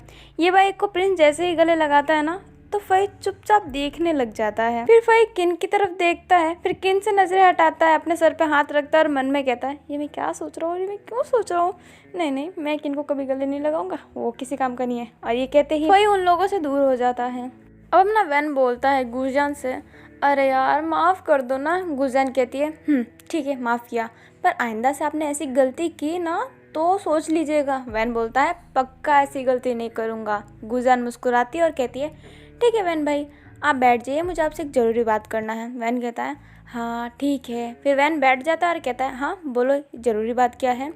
गुरजान अपनी नज़रें नीचे करती है और कहती है वो वैन भाई मैं ना कावेनिंग से प्यार करती हूँ और मैं उससे शादी करना चाहती हूँ। गुरजान बहुत तेज़ बोल लेती है और वैन देखता ही रह जाता है गुरजान को। वैन बोलता है क्या? और ये बात ना अपना फई भी सुन लेता है और गुरजान के पास जाने लग जाता है। गुरजान कहती है हाँ मैं प्यार करती हूँ इससे और ये भी मेरे से प्यार करता है और हम दोनों शादी करना चाहते हैं। ये बात सुनते ही वैन और फई दोनों कावेनिंग के पास चले जाते हैं और दोनों ही उसको धमका रहे होते हैं कि मेरी बहन से दूर रहना नहीं तो छोड़ूंगा नहीं। दोनों ने ये एक साथ नहीं बोला होता है। गुरजान फिर सोफे से उठती है और कहती है भाई ऐसा क्यों कर रहे हो, मैं भी तो करती हूँ ना इससे प्यार और ये खराब इंसान नहीं है। वैन केजिंग बोलता है खराब इंसान? ये इंसान ही नहीं है, ये डॉक्टर है तो इसका मतलब क्या है, मैं तुम्हारी शादी से करवा दूंगा? बिल्कुल नहीं। फई बोलता है गुरजान बहन तेरी आंखों में खराबी हो गई है क्या? एक काम करना डॉक्टर से अपनी आंखों की चेकअप करवा और चश्मा ले ले। तो इससे शादी करेगी? इससे? इसमें है क्या ऐसा जो तू इससे शादी करना चाहती है?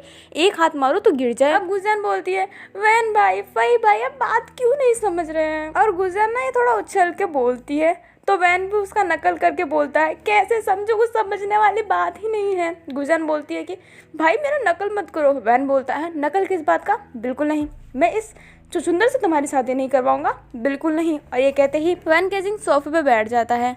अब गुरजान जाओसू के पास जाती है और कहती है जीजू आप भी मनाओ ना, देखो ना क्या खराबी है कावेनिंग में, बहुत अच्छा है, मेरे लिए अपने दादाजी से भी लड़ा। अब जाओसू बोलता है हाय मेरी साली इतनी प्यार से कह रही है, बात तो मानना पड़ेगा ना और मनाना पड़ेगा इस खड़ूस वैन केजिंग को। वैन बोलता है हाँ मैं खड़ूस हूँ पर इससे शादी मैं नहीं करवाने वाला। और फई फिर बीच में कहता है ये वैन केजिंग तो मान जाएगा पर मैं बिल्कुल नहीं मानने वाला। जाओसू बोलता है मैं तुम्हें मनाना भी नहीं चाहता, मैं तो अपने हबी को मनाऊंगा।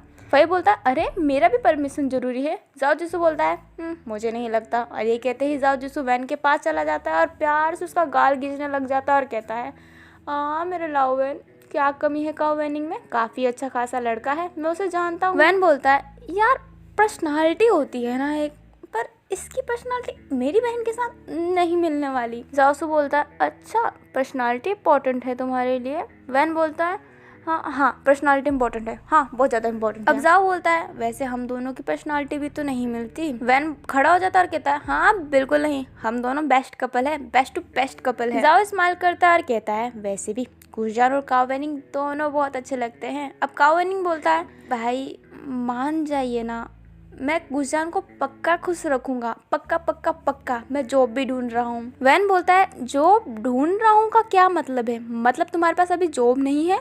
कावेनिंग बोलता है नहीं अभी तो नहीं है। वैन बोलता है ऐसे लड़के से मैं शादी नहीं करवा सकता, ये मेरी बहन को कभी खुश नहीं रखेगा। पीछे से ये भाई कहता है जॉब का क्या है, मैं इसे अपने पास जॉब दे दूंगा, इसमें तो कुछ नहीं है ना वैन। यार ऐसा मत कर, इतना खड़ूस मत बन, दो प्यार करने वालों को अलग नहीं करते, तू भी तो जाओ से कितना प्यार करता है, तुझे कोई उससे अलग कर दे तो तुझे अच्छा लगेगा क्या? अब वैन कुछ कहता है उससे पहले प्रिंस भी कहता है हाँ वैन अच्छी बात नहीं है, बेचारा प्यार करता है, तुम्हारी बहन भी तो प्यार करती है। ऐसा होता कि एक तरफा प्यार होता तो समझ में आता। अब दो प्यार करने वालों को अलग नहीं किया जाता, पाप लगता है। ऊर्शी भी कहता है प्रिंस एकदम सही बोल रहा है, तुम्हें ऐसा नहीं करना चाहिए वैन। युवान भी बोलता है हाँ मेरा हबी एकदम सही बोल रहा है, तुम्हें ऐसा नहीं करना चाहिए। अब वैन बोलता है अरे क्या ऐसा नहीं करना चाहिए, मेरी बहन है, थोड़ा सा तो सोचूंगा ना उसके बारे में। तब पीछे फूमोंग बोलती है वैन मान जाओ, गुजन काफी समझदार है, वो अपने लिए एक अच्छा ही पार्टनर चूज की है, मुझे ऐसा लगता है इसने हमारी मदद भी तो की थी। अब वैन फूमोंग की तरफ देखता और कहता है आंटी आप भी। फूमोंग बोलती है हाँ मैं भी, पर मुझे भी ये लड़का खराब नहीं लगता, मैंने इससे काफी सारे बातें की है। अब वैन अजीब सा चेहरा बना लेता है और सब कह रहे होते हैं मान जाओ मान जाओ मान जाओ। तो वैन कहता है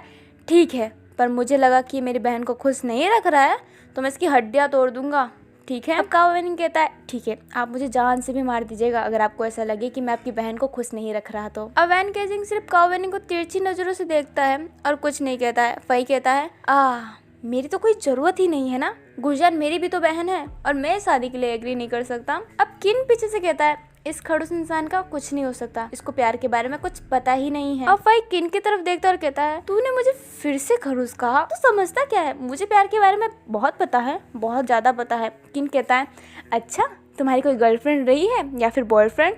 अब फाई सर पे खुजली करता रहता है, फिर कहता है मुझे इन सब का शौक ही नहीं है, मुझे इन सब चीजों में पढ़ना ही नहीं है। किन कहता है पढ़ना नहीं है या फिर मिली नहीं, मुझे नहीं लगता, जिस हिसाब से तुम बातें करते हो ना तुम्हें कोई गर्लफ्रेंड मिल ही नहीं सकती, कोई भी तुम्हें नहीं संभाल सकता, इतने खड़ूस जो हो तुम। अब फई गुस्सा तो हो रहा होता है पर फई कुछ कह ही नहीं सकता क्योंकि फई की एक भी गर्लफ्रेंड नहीं रही है। अब ना वैन फई को गले लगा लेता है और कहता है किन से ऐसा मत कहो, मेरा फई बहुत अच्छा है, इससे बहुत सारी लड़कियों ने प्रपोज किया था पर इसने ही मना कर दिया। जाओ ये देख के वैन के पास जाता है और उसे फई से अलग करता है और कहता है हाँ मुझे भी पूरा यकीन है फई को कोई तो लड़की मिली ही होगी, है ना फई। फई वहाँ से जाने लगता और कहता है मुझे अब अकेले रहना है, मेरे पीछे कोई मत आना। और ये कहते ही फई अपने कमरे में चला जाता है।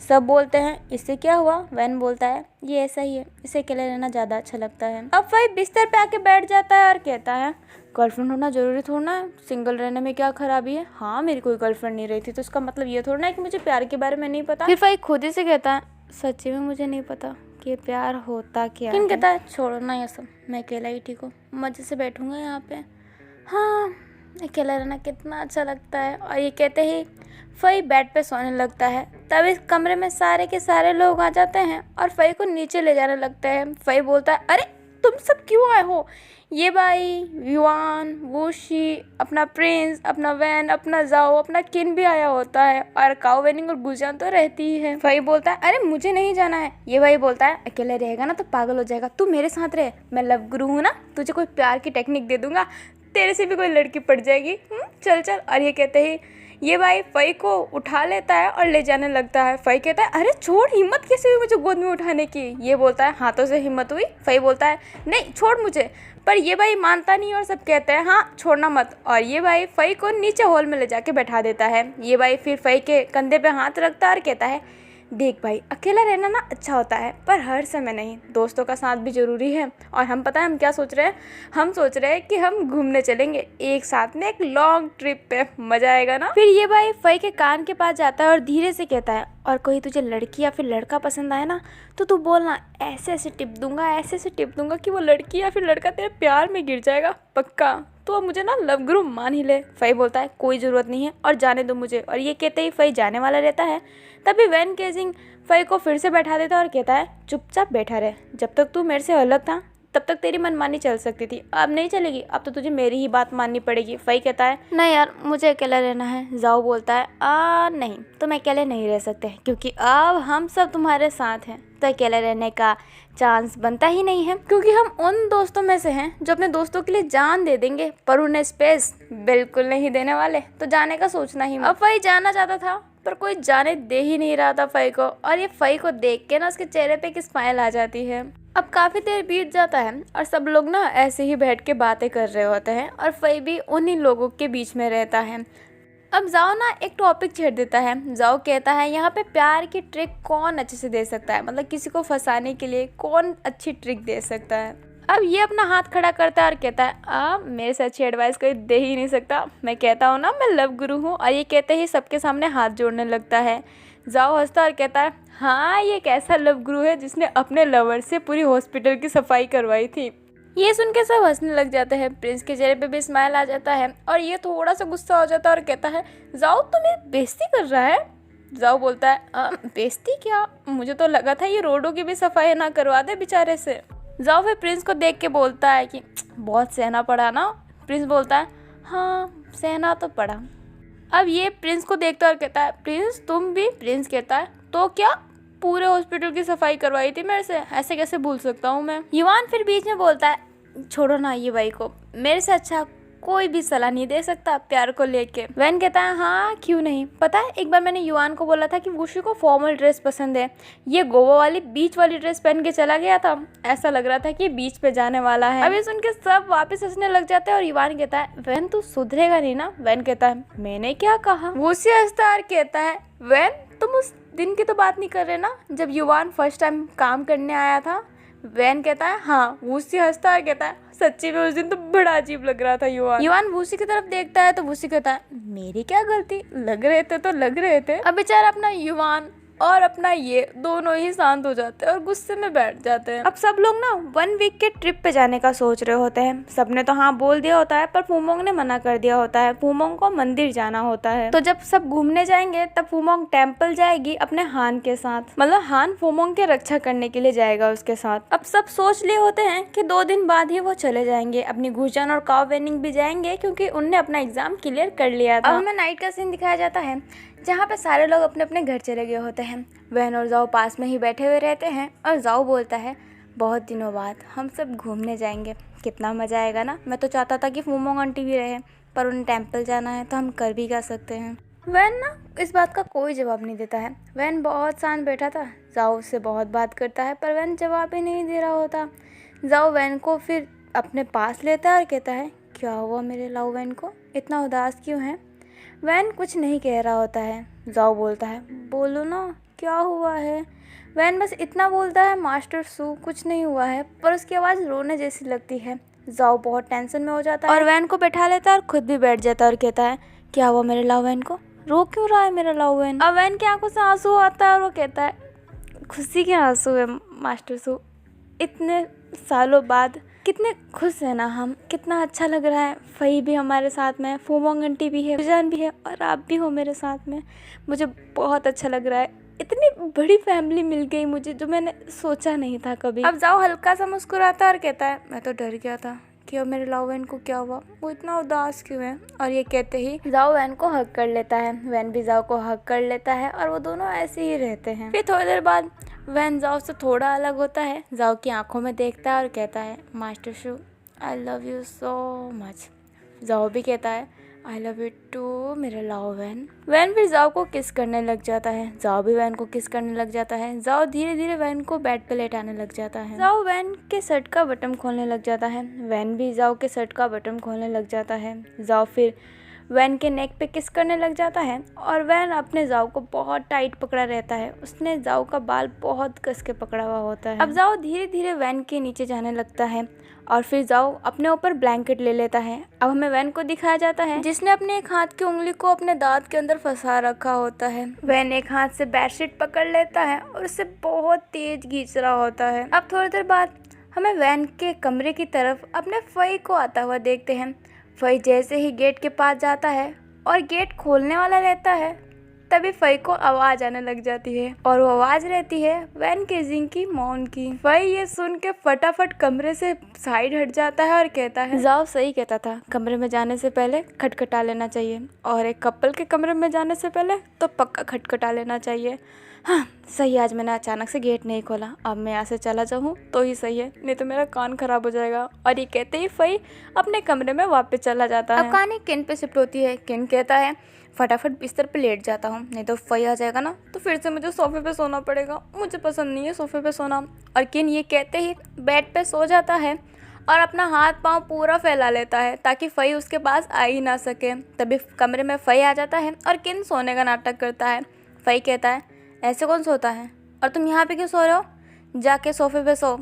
पर किन मन में कहता है मैं तो आँख खोलूँगा ही नहीं, उठूँगा ही नहीं, इसको लगने दो कि मैं सो रहा हूँ। फई कहता है मुझे पता है तुम नाटक कर रहे हो, अपना किन अभी भी मन में कह रहा होता है आज कुछ भी हो जाए नहीं उठूंगा। फिर किन को एहसास होता है कि कोई उसे उठा रहा है। वही किन का शर्ट पकड़ा हुआ होता है और उसे उठा रहा होता है। वही अपना आंखें खोलता है और कहता है ऐसे कौन उठाता है, शर्ट छोड़ो मेरा, टूट जाएगा, छोड़ो शर्ट मेरा। वही कहता है सोने का नाटक कर रहा था ना, और वैसे शर्ट कैसे टूटेगा। किन कहता है बटन तो टूट जाएंगे ना शर्ट के, छोड़ो मुझे। अब जो किन ने बोला होता है ना वो सच हो जाता है। फई के सारे बटन टूट जाते हैं एक साथ में ही। अब किन गुस्सा हो जाता है और अपने शरीर को तेज तेज हिलाने लग जाता है। फई बोलता है अरे ऐसे क्या कर रहा है, और फई से बैलेंस संभलता नहीं है और वो किन के ऊपर गिर जाता है। अब अपने किन का सारा बटन तो टूट ही गया था, इसलिए उसका शर्ट ओपन हो गया होता है। किन और फई एक दूसरे की आंखों में देख ही रहे होते हैं। तभी किन के कमरे के बाहर अपना हान आता है जो नॉक करता है और कहता है सर। पर जब अपना हान ये सब देखता है तो कहता है सॉरी मैं नेक्स्ट टाइम आता हूँ। किन कहता है अरे ऐसा नहीं है जैसे तुम सोच रहे हो। पर हान कुछ नहीं सुनता है और चुपचाप वहाँ से चला जाता है। हान कहता है मैंने क्या कर दिया, मैंने सर को उनके पर्सनल मोमेंट में परेशान कर दिया, पर मुझे नहीं पता था कि फई और किन सर का कुछ चल रहा है। हाँ मुझे ये सब नहीं करना चाहिए था, मुझे ये सब नहीं देखना चाहिए था। एक बार जाओ सर कर रहे थे तो मैं चला गया था, अब किन सर मैं इन दोनों का दुश्मन क्यों बना हुआ हूँ। और हान यही कहते कहते ही जा रहा होता है। अब फई हंस रहा होता है और किन कह रहा होता है उठो मेरे ऊपर से। तुम हंस कैसे सकते हो, पता है वो हमारे बारे में गलत सोच रहा होगा। फई कहता है गलत क्या, सच कर देते हैं ना। और फई ये कहते ही किन के बालों को उसके कान के पीछे रखता है। अब किन को गुस्सा आ जाता है और वो कहता है बदतमीज उतरो मेरे से। अपना फई कहता है हाय इतना प्यार, बदतमीज उतरो मेरे से। मैं तो रहता तो ऐसा बोलता उतर, पर तुम उतरो, इतना प्यार क्यों करते हो किन मेरे से। किन कहता है बताता हूँ मैं कितना प्यार करता हूँ। और किन ये कहते ही अपने फई के मेन पार्ट पे मार देता है। फई अपना मेन पार्ट पकड़ के साइड हो जाता है और कहता है ओ इतना तेज क्यों मारा, पागल है क्या। किन कहता है काश में जाके खड़े हो जाना तो पता चलेगा पागल कौन है।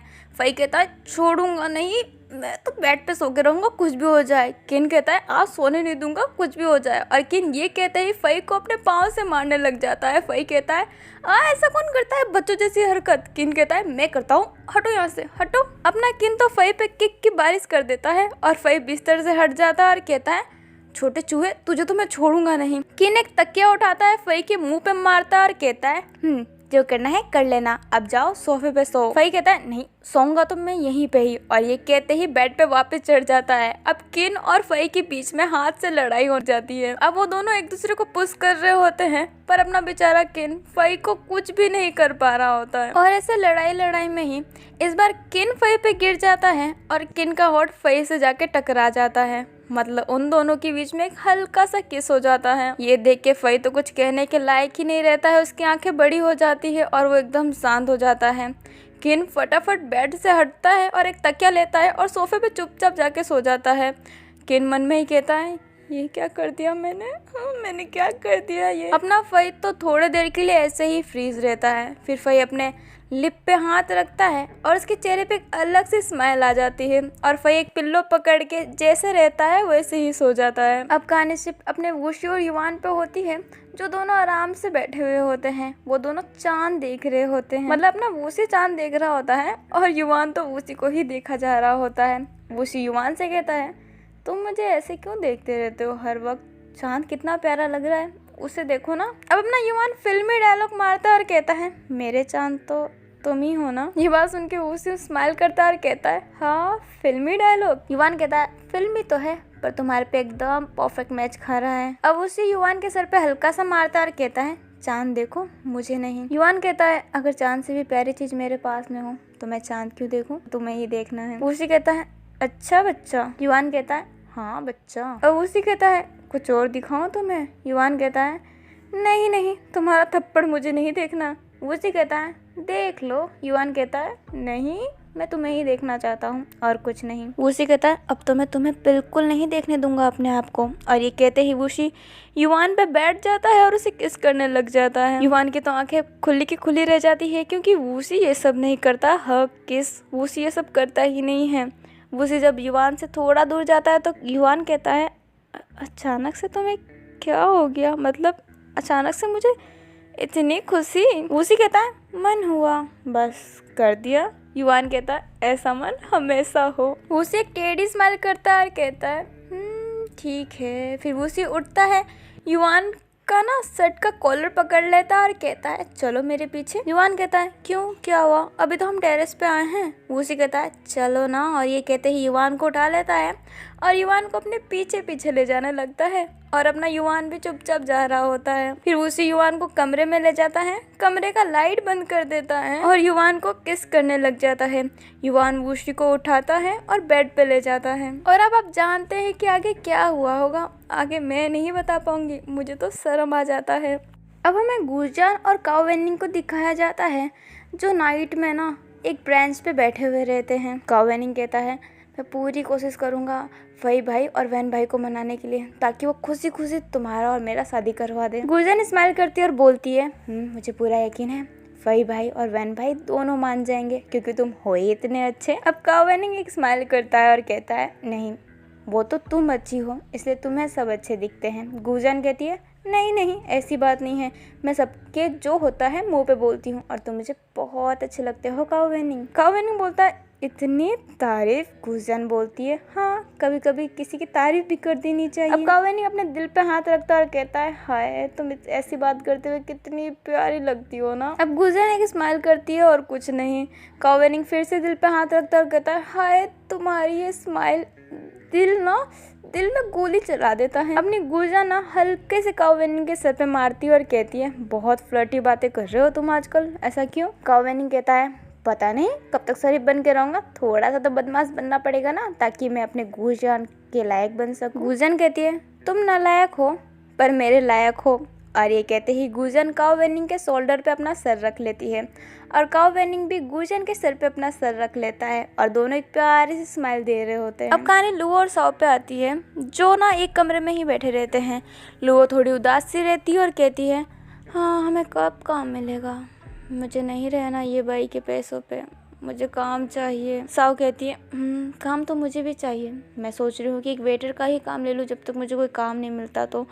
हाँ, अच्छा नहीं लग रहा ये भाई के पैसों पे ऐसे रहना, मुझे बिल्कुल अच्छा नहीं लग रहा। लो फिर कहती है तुम्हें काम पे जाने की कोई ज़रूरत नहीं है और तुम्हें वेटर का काम करने का कोई ज़रूरत नहीं है। साओ कहती है ऐसा क्यों, मेरा भी पेट है, मेरे भी शौक है, मुझे भी तो ब्रांडेड ड्रेस चाहिए, खुद कमाऊंगी तो खुद ही लाऊंगी ना। लो कहती है मुझे एक बार बस काम मिलने दो, फिर तुम्हारे जितने भी ब्रांड होंगे मैं तुम्हें ला के दे दूंगी। साओ कहती है ऐसा क्यों। लो कहती है तुमने मेरे लिए बहुत कुछ किया है, तुमने मेरे बदले का झाओजिंग से मार खाया है, तुम हमेशा हंसती रहती हो ताकि तुम पे कोई तरस ना खाए, पर मुझे पता है कि तुम्हें दर्द होता होगा, क्योंकि जब भी तुम्हें चोट लगती है थी तब मैं ही तुम्हारे चोट पे मलहम लगाती थी। अब साओ एक स्माइल देती है और कहती है इतनी खड़ूस लड़की इतने प्यार से बात कर रही है मेरे से, यकीन नहीं हो रहा, मेरा कान खराब हो गया है शायद। ये तुम ही हो ना लुओ, या फिर कोई एलियन आ गया है जो तुम्हारा भेस ले लिया है। हाँ। अब लुओ साओ के सर पे हल्का सा मारती है और कहती है फालतू की बातें बंद करो। साओ हंसती है और कहती है ओके बाबा, पर तुम्हें मेरे लिए काम पे जाने की कोई ज़रूरत नहीं है, मैं हूँ ना, मैं दोनों का खर्चा संभाल लूँगी, तुम टेंशन मत करो, बस एक बार काम लगने दो। फिर साओ एक पॉट बना लेती है और कहती है हम दोनों का काम मिलना बहुत मुश्किल है, क्योंकि हमने सिर्फ 12वीं ही पास की है, माना हमें इंग्लिश सब आता है, पर फिर भी डिग्री तो नहीं है ना हमारे पास। अभी जब साओ ने पॉट बनाया हुआ रहता है ना, तो लुओ सिर्फ साओ को ही देखी जा रही होती है। फिर साओ लुओ की तरफ देखती है तो नोटिस करती है कि साओ उससे उस समय से देख रही है, इसलिए साओ बोलती है ऐसे क्यों देख रही हो लुओ। लुओ फिर अपनी नज़र हटा लेती है और कहती है कुछ नहीं, सो जाओ चुपचाप। साओ कहती है हाँ, वो एलियन चला गया, फिर से मुझे डांटने लग गई ना तुम। लुओ कहती है सो जाओ। साओ कहती है ठीक है मैं सो जाती हूँ। और साओ अपने बेड पे, मतलब वो दोनों एक ही बेड शेयर कर रहे होते हैं, पर अपनी साओ एक साइड में आराम से सो जाती है। अब लुओ एक स्माइल करती है और वो भी वहाँ पे सो जाती है। अब कहानी शिफ्ट अपने ये और प्रिंस पे होता है। ये प्रिंस के लिए कॉफ़ी लाया होता है क्योंकि प्रिंस उस समय से काम कर रहा होता है। प्रिंस एक बहुत ही सुंदर लड़कियों के लिए ना ड्रेस डिज़ाइन कर रहा होता है। ये देख के बोलता है वाह प्रिंस, मुझे तो पता नहीं था कि तुम इतने अच्छे डिज़ाइनर हो। प्रिंस स्माइल करता है और कहता है मुझे यही बनना था, एक फैशन डिज़ाइनर। अब प्रिंस ना खुद के क्लोथिंग्स बनाना चाहता था, मतलब खुद के डिज़ाइन किए हुए क्लोथिंग्स बेचना चाहता था। प्रिंस बोलता है मैंने जो तुमसे पैसे लिए हैं ना, वो मैं इन्हीं सब में लगाना चाहता हूँ, और मॉडल की तो मुझे कोई ज़रूरत ही नहीं है अपने कपड़े बेचने के लिए। मेरे इतने सारे दोस्त हैं और सारे के सारे खूबसूरत हैं।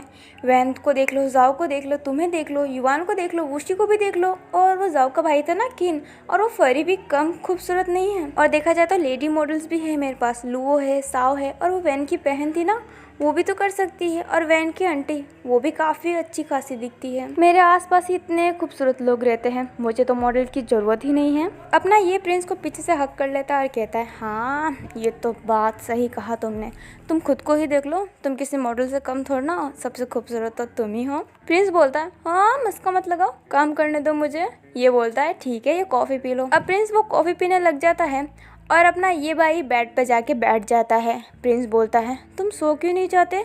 ये बोलता है, नहीं तुम जगे हुए हो और मैं सो जाऊं? बिल्कुल नहीं, जब तक तुम्हारा काम कंप्लीट नहीं हो जाता ना तब तक मैं सोऊंगा नहीं। प्रिंस मुस्कुराता है और कहता है, अच्छा। ये बोलता है, हाँ।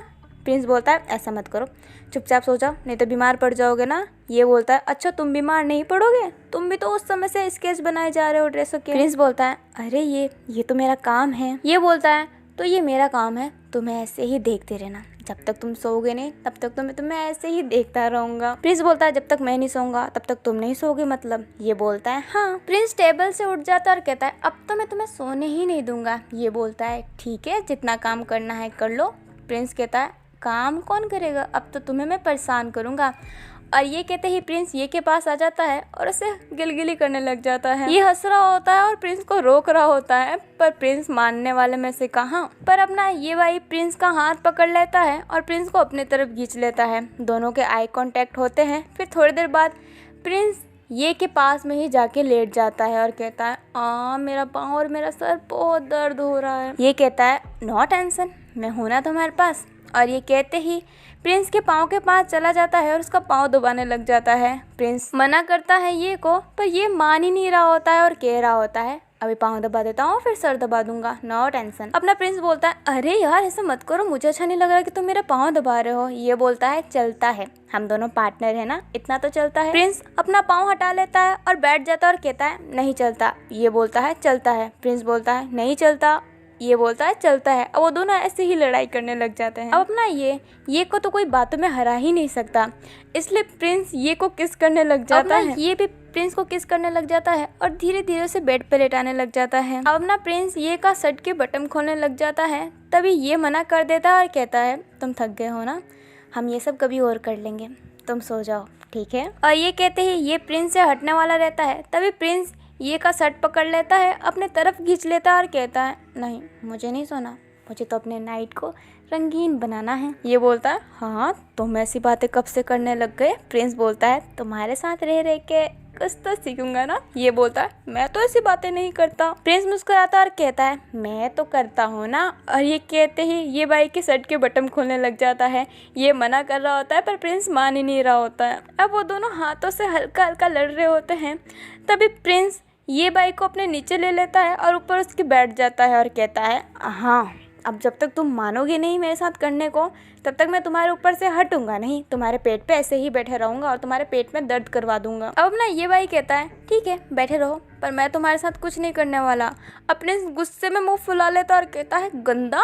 ये कहते ही ये भाई को हल्का सा थप्पड़ मार देता है। ये भाई बोलता है, अब तो तुम्हें नहीं छोड़ूंगा। और ये कहते ही ये भाई प्रिंस को अपने नीचे ले लेता है और उसे किस करने लग जाता है। ये भाई थोड़ी देर बाद ही प्रिंस से हट जाता है और कहता है, 1 मिनट रुकना। प्रिंस बोलता है, क्यों? ये बोलता है, अरे लाइट तो बंद करने दो। और ये कहते ही ये भाई लाइट बंद कर देता है। और अब क्या हुआ होगा ये तो आप लोग जानते ही होंगे। और अभी के लिए इतना ही।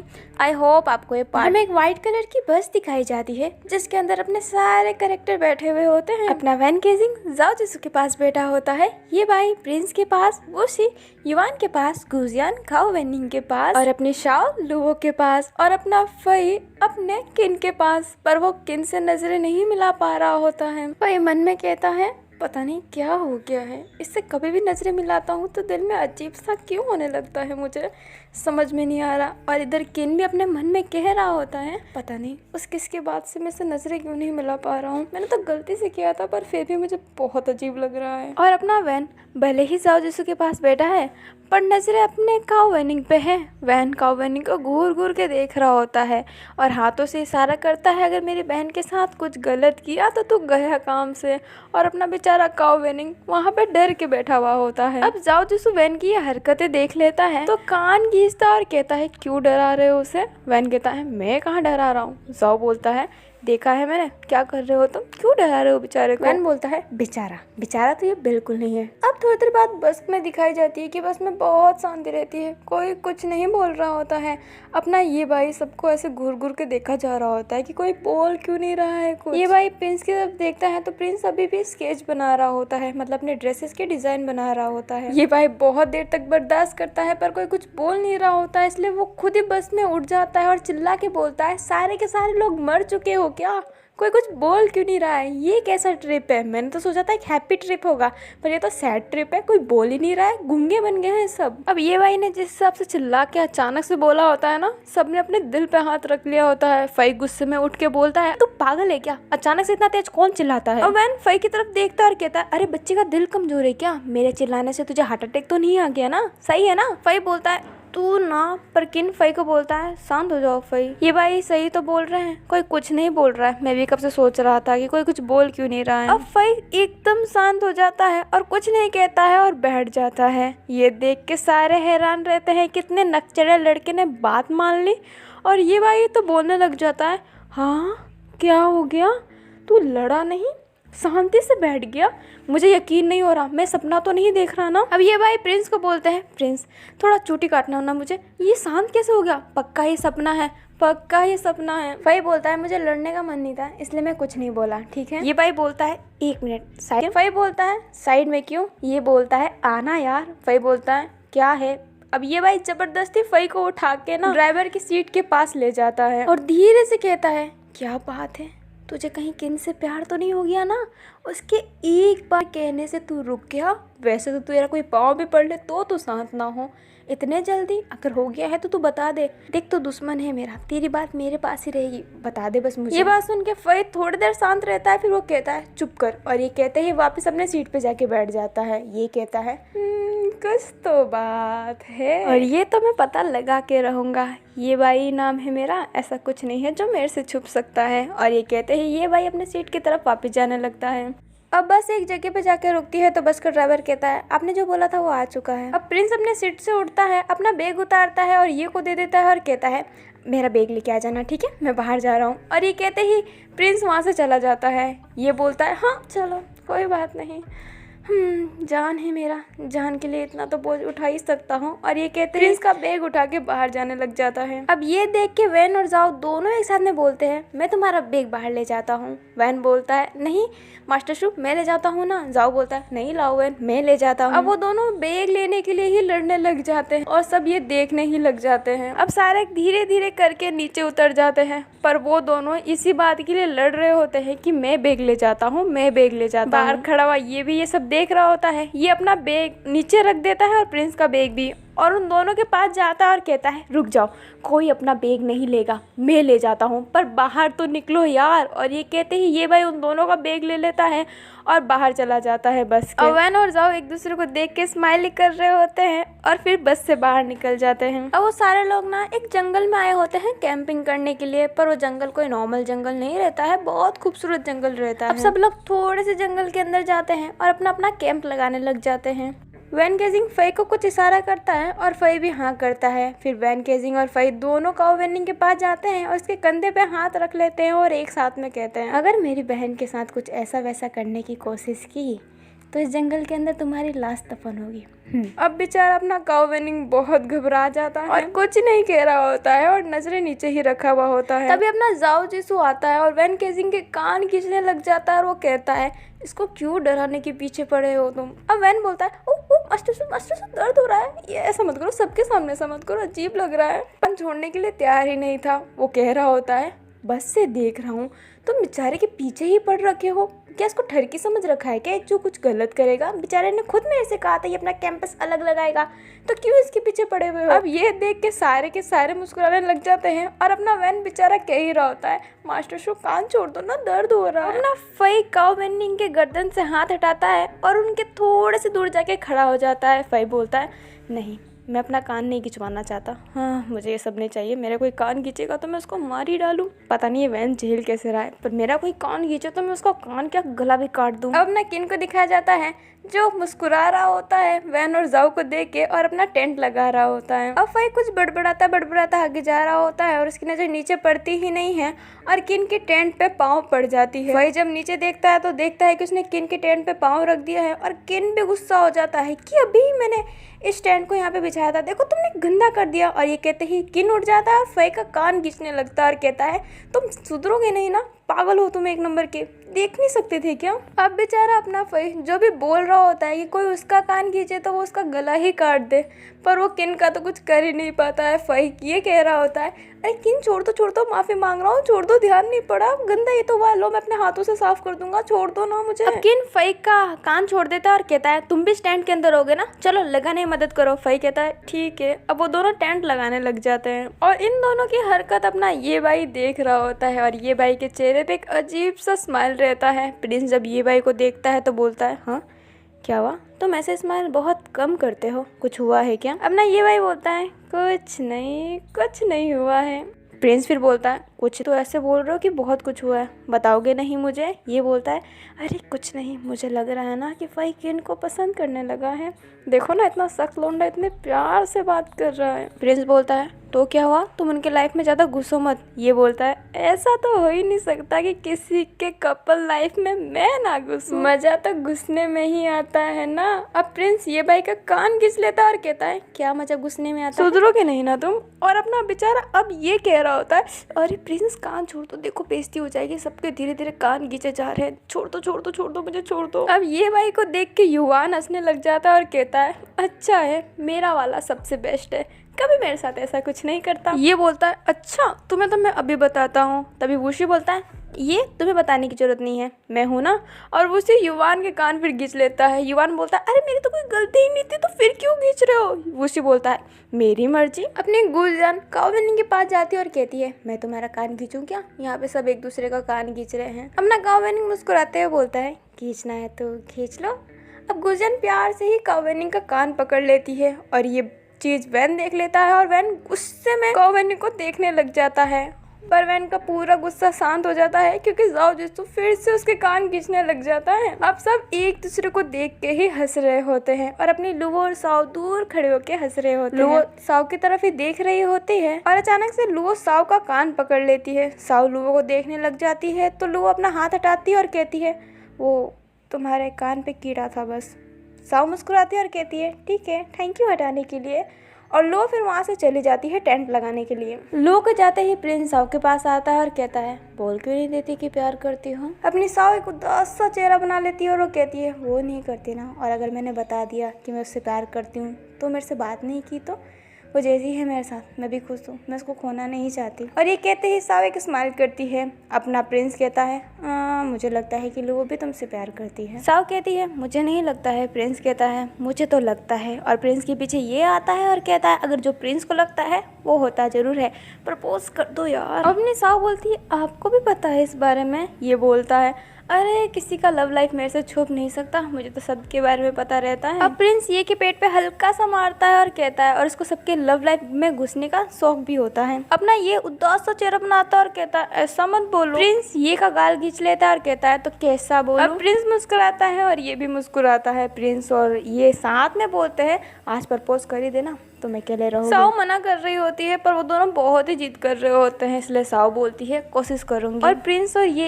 एक साथ में बोलते हैं और कोशिश करने वालों की हार नहीं होती। अब सब अपना अपना टेंट लगा लेते हैं और सबके टेंट बहुत ही अच्छे होते हैं रंग बिरंगी कलर के। पर अपना वैन अपने टेंट के ऊपर एक हार्ड में वैन और जाओ लिखा हुआ लटका देता है और कहता है ये हमारा स्वीट होम है। जाओ बोलता है ये क्या था। वैन बोलता है हाँ तुम्हें क्यूट नहीं लगा, देखो ना दिल के अंदर हम दोनों की नाम लिखी हुई है।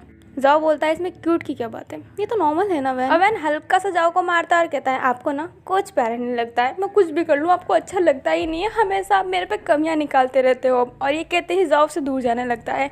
जाओ वैन के पीछे पीछे जाने लगता है और कहता है नहीं लाओ वैन ये तो बहुत क्यूट था, मैं तो ऐसे ही बोल रहा था। वैन बोलता है नहीं मैं जान गया हूँ, मैं पुराना होता जा रहा हूँ ना तो आपका इंटरेस्ट मेरे पे जाता जा रहा है। जाओ बोलता है ऐसी कोई बात नहीं है लाओ वैन। वैन बोलता है ऐसा ही है और कहते कहते जंगलों की तरफ जा रहा होता है और जाओ उसके पीछे पीछे जा रहा होता है। अब सब ये सब देखने ही लग जाते हैं। वो दोनों जंगल के अंदर चले जाते हैं। ये फिर जाओ का पीछा करने का सोचता है, पर प्रिंस ये का हाथ रोक लेता है और कहता है तुम पीछे क्यों जा रहे हो। ये भाई कहता है वैन को मनाने के लिए। प्रिंस कहता है तुम मुझे मनाओ, वैन को नहीं। वैसे वो वैन ने जानबूझ के किया है, उसके चेहरे पे ही साफ पता चल रहा है। ये बोलता है मतलब वैन ने नाटक किया रूठने का। प्रिंस बोलता है हाँ, नहीं तो उसके चेहरे पे नहीं दिखा।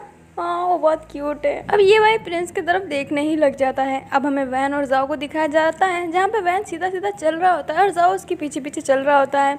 वैन फिर एक पेड़ के पीछे जाके छुप जाता है और जाओ उसको मनाने के लिए उसके पीछे भी जाता है। जाओ जैसे ही कहता है अरे लाओ वैन, तभी अपना वैन जाओ को कस के अपने पास खींच लेता है और टाइट हग कर लेता है और बोलता है बोलो ना मेरे मास्टर शू। जाओ हैरान रहता है और वो वैन से बोलता है तुम मेरे से नाराज नहीं हो। वैन कहता है ना बिल्कुल नहीं। जाओ बोलता है तो वो क्या था। वैन बोलता है वो तो मुझे आपको यहाँ पे लाना था, वहाँ पे बहुत सारे लोग हैं ना, इसलिए। अब जाओ मुस्कुराता और कहता है बड़े रोमांटिक हो रहे हो। वैन बोलता है वो तो है। अब वैन आंखें बंद कर लेता है और कहता है चलो मुझे किस करो। जाओ बोलता है हाँ। वैन बोलता है हाँ करो ना यार, जल्दी करो, हमें जाना भी है, नहीं तो कोई हमारे पीछे पीछे आ गया तो। जाओ मना करता है, कहता है नहीं मैं नहीं करूँगा, मैं तो कितना डर गया था कि तुम मेरे से नाराज हो गए। ये कहते ही जाओ अपना मुंह फेर लेता है।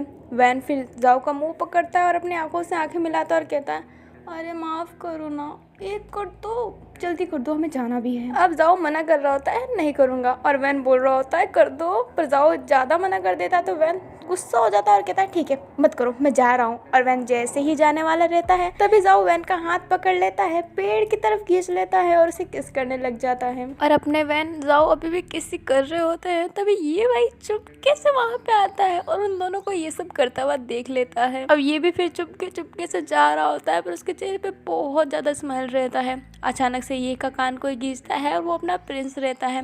प्रिंस चुपचाप ये को एक जगह ले जाता है और बोलता है तुम मानोगे नहीं ना ये बोलता है अरे मैंने क्या किया। प्रिंस बोलता है मैंने कहा था ना उनका पीछा नहीं करना है, तो तुमने उनका पीछा क्यों किया। ये बोलता है वो ऐसे ही किया। अब प्रिंस गुस्सा हो जाता है और कहता है तुम सच्ची में नहीं सुधरोगे, और ये कहते ही जाने लगता है। पर ये प्रिंस का हाथ पकड़ लेता है, अपने बाहों में कस के जकड़ लेता है और कहता है माफ कर दो, आज के बाद सारी तुम्हारी बातें मानूंगा, पर तुम गुस्सा मत होया करो यार, मुझे बिल्कुल अच्छा नहीं लगता। ये बात बहुत प्यार से कहा होता है। प्रिंस एक स्माइल करता है और कहता है ठीक है, और फिर प्रिंस ये के लिप पे किस करने लग जाता है। अब हमें थोड़ी देर बाद का सीन दिखाया जाता है जहाँ पे शाम हो गया होता है और सबने कैंप फायर जलाया होता है और उसके आसपास गोला लगा के बैठ गए होते हैं। वो सब लोग खाना खा रहे होते हैं, तभी ये भाई वूसी को कहता है वूसी क्या खाना बनाया है तुमने, एकदम मस्त। और ये जो खाना होता है ना वो वूसी ने बनाया होता है और वूसी की मदद वैन ने की होती है बनाने में। वूसी कहता है खाना अच्छा क्यों नहीं बनेगा, इतने महीनों बाद मैंने अपने दोस्त के साथ मिलकर खाना बनाया है तो बनेगा एकदम लल्लल टॉप, क्योंकि मेरी और वैन की जोड़ी बहुत बेस्ट है खाना बनाने में। अब वैन स्माइल करता है और कहता है हाँ ये तो है, मुझे ज़्यादा खाना बनाना नहीं आता था, वो उसी ने ही मुझे सिखाया था। फिर वो उसी कहता है वही तो देखो मैंने सिखाया, और वैन अब मेरे से अच्छा खाना बना लेता है। अब वो सारे लोग खाना खा लेते हैं और ढेर सारी मस्तियाँ करते हैं, फिर अपने अपने टेंट में सोने चले जाते हैं। कहानी प्रिंस पे शिफ्ट होती है। प्रिंस ने फिंगर क्रॉस किया होता है और वो मन में बोल रहा होता है कि please please please Sao Luo को एक्सेप्ट कर ले, लुओ साओ को एक्सेप्ट कर ले, और दोनों खुश रहे। ये भाई प्रिंस के सर पे हाथ रखता है और कहता है मुझे पूरा यकीन है लुओ साओ को एक्सेप्ट जरूर कर लेगी। अब प्रिंस आंखें खोलता है और कहता है तुम्हें कैसे पता कि मैं ये मांग रहा था। ये कहता है मुझे पता है कि तुम क्या मांग सकते हो, अब चलो सोने दो मुझे। और ये कहते ही प्रिंस को हक करके सोने लगता है। प्रिंस कहता है अरे छोड़ो ना, फिर ये बोलता है नहीं छोड़ूंगा, मैं तो ऐसे ही सोऊंगा। फिर प्रिंस भी ये को हक कर लेता है और वो दोनों हक करके सो जाते हैं। अब हमें वूसी को दिखाया जाता है, वूसी ना पहले ही सो गया होता है और उसने युवान को बिल्कुल जगह नहीं दिया होता है सोने का, और बेचारा युवान टेंट के अंदर ही बैठा हुआ रहता है। अब कहानी गुजियान पे शिफ्ट होती है। गुजियान फोन पे मैसेज से कावेनिंग से बात कर रही होती है, क्योंकि उन दोनों का टेंट अलग अलग है। अब कहानी वैन और जाओ पे शिफ्ट होता है, जहाँ पे जाओ अपना शर्ट खोल रहा होता है तो वैन बोलता है हाँ शर्ट क्यों खोल रहे हो अपना। जाओ बोलता है अरे यार गर्मी है, मैं ऐसी में सोने वाला में से हूँ, इतनी गर्मी में कैसे सो सकता हूँ, इसलिए शर्ट खोलने दो मुझे। वैन बोलता है शर्ट खोलने की क्या जरूरत है, मैं भी तो गर्मी में सो रहा हूँ ना। जाओ बोलता है तो तुम भी अपना शर्ट खोल लो, एक काम करता हूँ मैं ही खोल देता हूँ। और ये कहते ही जाओ वैन का शर्ट खोलने लगता है। वैन काफ़ी मना कर रहा होता है, पर जाओ ने वैन का शर्ट खोल दिया होता है। अब जाओ बोलता है हाँ अब ठीक है ना, अब देखना कितनी अच्छी अच्छी हवा आएगी, एकदम मस्त नींद आएगी। वैन जाओ को कहता है बदमाश। फिर जाओ वैन के पेट पे देख रहा होता है तो वैन कहता है ऐसे क्या देख रहे हो। जाओ बोलता है अरे तुम्हारे पेट पे तिल है, और वैन के पेट के तिल पे हाथ लगाने लग जाता है। वैन जाओ को धक्का देता है और कहता है बदतमीज, और ये कहते ही ब्लैंकेट ओढ़ के सो जाता है। जाओ बोलता है अरे गर्मी में ब्लैंकेट कौन ओढ़ता है, और वैन से ब्लैंकेट हटाने लगता है, पर वैन ने बहुत कस के पकड़ा हुआ होता है, इसलिए जाओ हटा ही नहीं पाता। अब कहानी सिर्फ साओ और लुओ पे होता है। साओ सोच रही होती है कि वो लुओ को प्रपोज करे, पर वो कर ही नहीं पा रही होती है। साओ लुओ से कहती है लुओ मेरी बात सुनना ना। लुओ बोलती है हाँ बोलो, पर साओ कुछ नहीं बोलती और कहती है नहीं नहीं रहने दो, सो जाओ तुम, और ये कहते ही खुद सो जाती है। लुओ फिर शांत रहती है और कहती है वैसे मैं तुमसे एक बात बोलूं। साओ बोलती है हाँ बोलो ना। अभी अपनी साओ लेटी हुई रहती है और उसने लुओ की तरफ से मुंह साइड रखा होता है, मतलब वो अलग साइड में सो रही होती है। तभी लुओ साओ को सीधा करती है और उसकी आंखों में देखने लग जाती है। साओ बोलती है क्या हुआ लुओ, पर लुओ कुछ बोलती नहीं है और साओ को किस कर लेती है, और साओ तो ये देख के हैरान ही रह जाती है। फिर लुओ थोड़ी सी साओ से अलग होती है और कहती है मैं तुमसे प्यार करती हूँ, पर बोलने में घबराती हूँ, मुझे लगता है कि तुम मुझे छोड़ के चली जाओगी। ये बात सुन के साओ तो खुश हो जाती है, पर वो हैरान भी रहती है। साओ बोलती है तुम मेरे से प्यार करती हो। लुओ ने अपनी नजरें नीचे रखी हुई होती है और वो हाँ में इशारा करती है। अब साओ बेड से उठती है और लुओ को कस के गले लगा लेती है और कहती है सच बोलूं तो मैं भी तुमसे बहुत प्यार करती हूँ, और मैं तुम्हें कब से प्रपोज करना चाहती थी, पर हिम्मत ही नहीं होती थी। मैं तो सोचती रहती थी कि तुम मुझे पसंद नहीं करती, पर तुम भी मुझे पसंद करती हो, जान के मुझे बहुत खुशी हुई। अभी जो साओ रहती है ना, वो एक ही लाइन में पूरा बोल दी होती है। अभी अपनी लुओ भी साओ को हक कर लेती है और वो दोनों ऐसे ही हक किए हुए रहते हैं। अब कहानी सिर्फ अपने के फई पे होती है। फई अपना मजे से टेंट में सो गया होता है और हमेशा की तरह उसने किन को बिल्कुल भी जगह नहीं दी होती है। अपना किन टेंट से निकलता है और बाहर कहीं चला जाता है। फई तो अपना सो रहा होता है, पर फई की नींद थोड़ी देर बाद खुलती है तो वो देखता है कि किन आसपास नहीं है। फई किन को ढूंढने के लिए बाहर जाता है तो देखता है कि किन बाहर भी नहीं है। फई किसी को परेशान नहीं करना चाहता था, इसलिए फई अकेले ही किन को ढूंढने के लिए जंगल के अंदर चला जाता है। फई जैसे ही थोड़े अंदर जाता है जंगल के, तो देखता है किन एक जगह बैठा हुआ है और रोया जा रहा है। किन ने अपने पास एक चाकू रखा था, ये देख के फई घबरा जाता है कि कहीं किन वापस से कुछ करना तो नहीं चाहता है, इसलिए फई फटाफट किन के पास जाता है और वो चाकू से दूर फेंक देता है। किन को एक तेज थप्पड़ मारता है और कहता है क्या करना चाहते थे, फिर से मरना चाहते थे ना, मेरे सामने ही तो तुमने जाओ जूसू से वादा किया था कि तुम कुछ गलत नहीं करोगे, तो फिर भी तुम ये कर रहे हो। किन रोता हुआ कहता है कि तुम नहीं समझ सकते मेरा दर्द। फई कहता है हाँ नहीं समझ सकता और ना ही समझना चाहता हूँ मैं, पर मेरी तरह तुम भी एक बात समझना नहीं चाहते कि तुमने मार के कोई गलती नहीं की है। मैं कह रखा था कि मैंने अपने बाप को अपने हाथ से मारा है। पता है क्यों मारा है?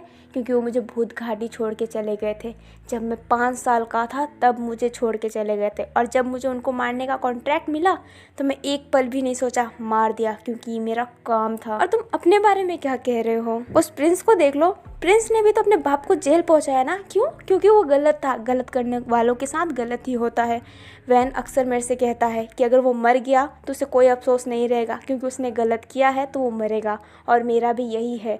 मैंने गलत किया है तो मैं मर भी गया तो मुझे अफसोस नहीं होगा, और जो इंसान गलत करता है वो मर जाए तो उसे अफसोस नहीं होना चाहिए। और कुछ भी हो, तुम्हारी गर्लफ्रेंड ने गलत किया है तो ये रोने धोने से कुछ नहीं होगा, ठीक है? ये रो रो के तुम अपना ही हालत पंचर करोगे। तुम मर भी जाओगे ना तो उसे कोई फ़र्क नहीं पड़ेगा, क्योंकि वो पहले ही मर चुकी है, और अगर वो मरी हुई नहीं भी होती तो कोई उससे फ़र्क नहीं पड़ता, क्योंकि जो अपने बॉयफ्रेंड के ब्रेसलेट पे बम डाल सकती है तो कुछ भी कर सकती है ना वो। मैंने सुना था कि तुमने और जाओ ने उसे बहुत प्यार दिया था, चाहती तो वो अपना बदला भूल के तुम्हारे साथ नहीं रह सकती थी, पर नहीं रही। उसने अपना बदला पहले चूज़ किया। क्यों? क्योंकि वो तुम लोगों को इम्पोर्टेंट नहीं देती थी, वो तुम्हें कुछ नहीं मानती थी, तो तुम उसको मुँह रोए जा रहे हो। अपना किन रो रहा होता है और कुछ नहीं कह रहा होता है। फई अपने सर पे हाथ रखता है, फिर किन को हक कर लेता है और प्यार से उसके सर पे अपना हाथ फेरने लगता है। रोने से कुछ नहीं होगा ना।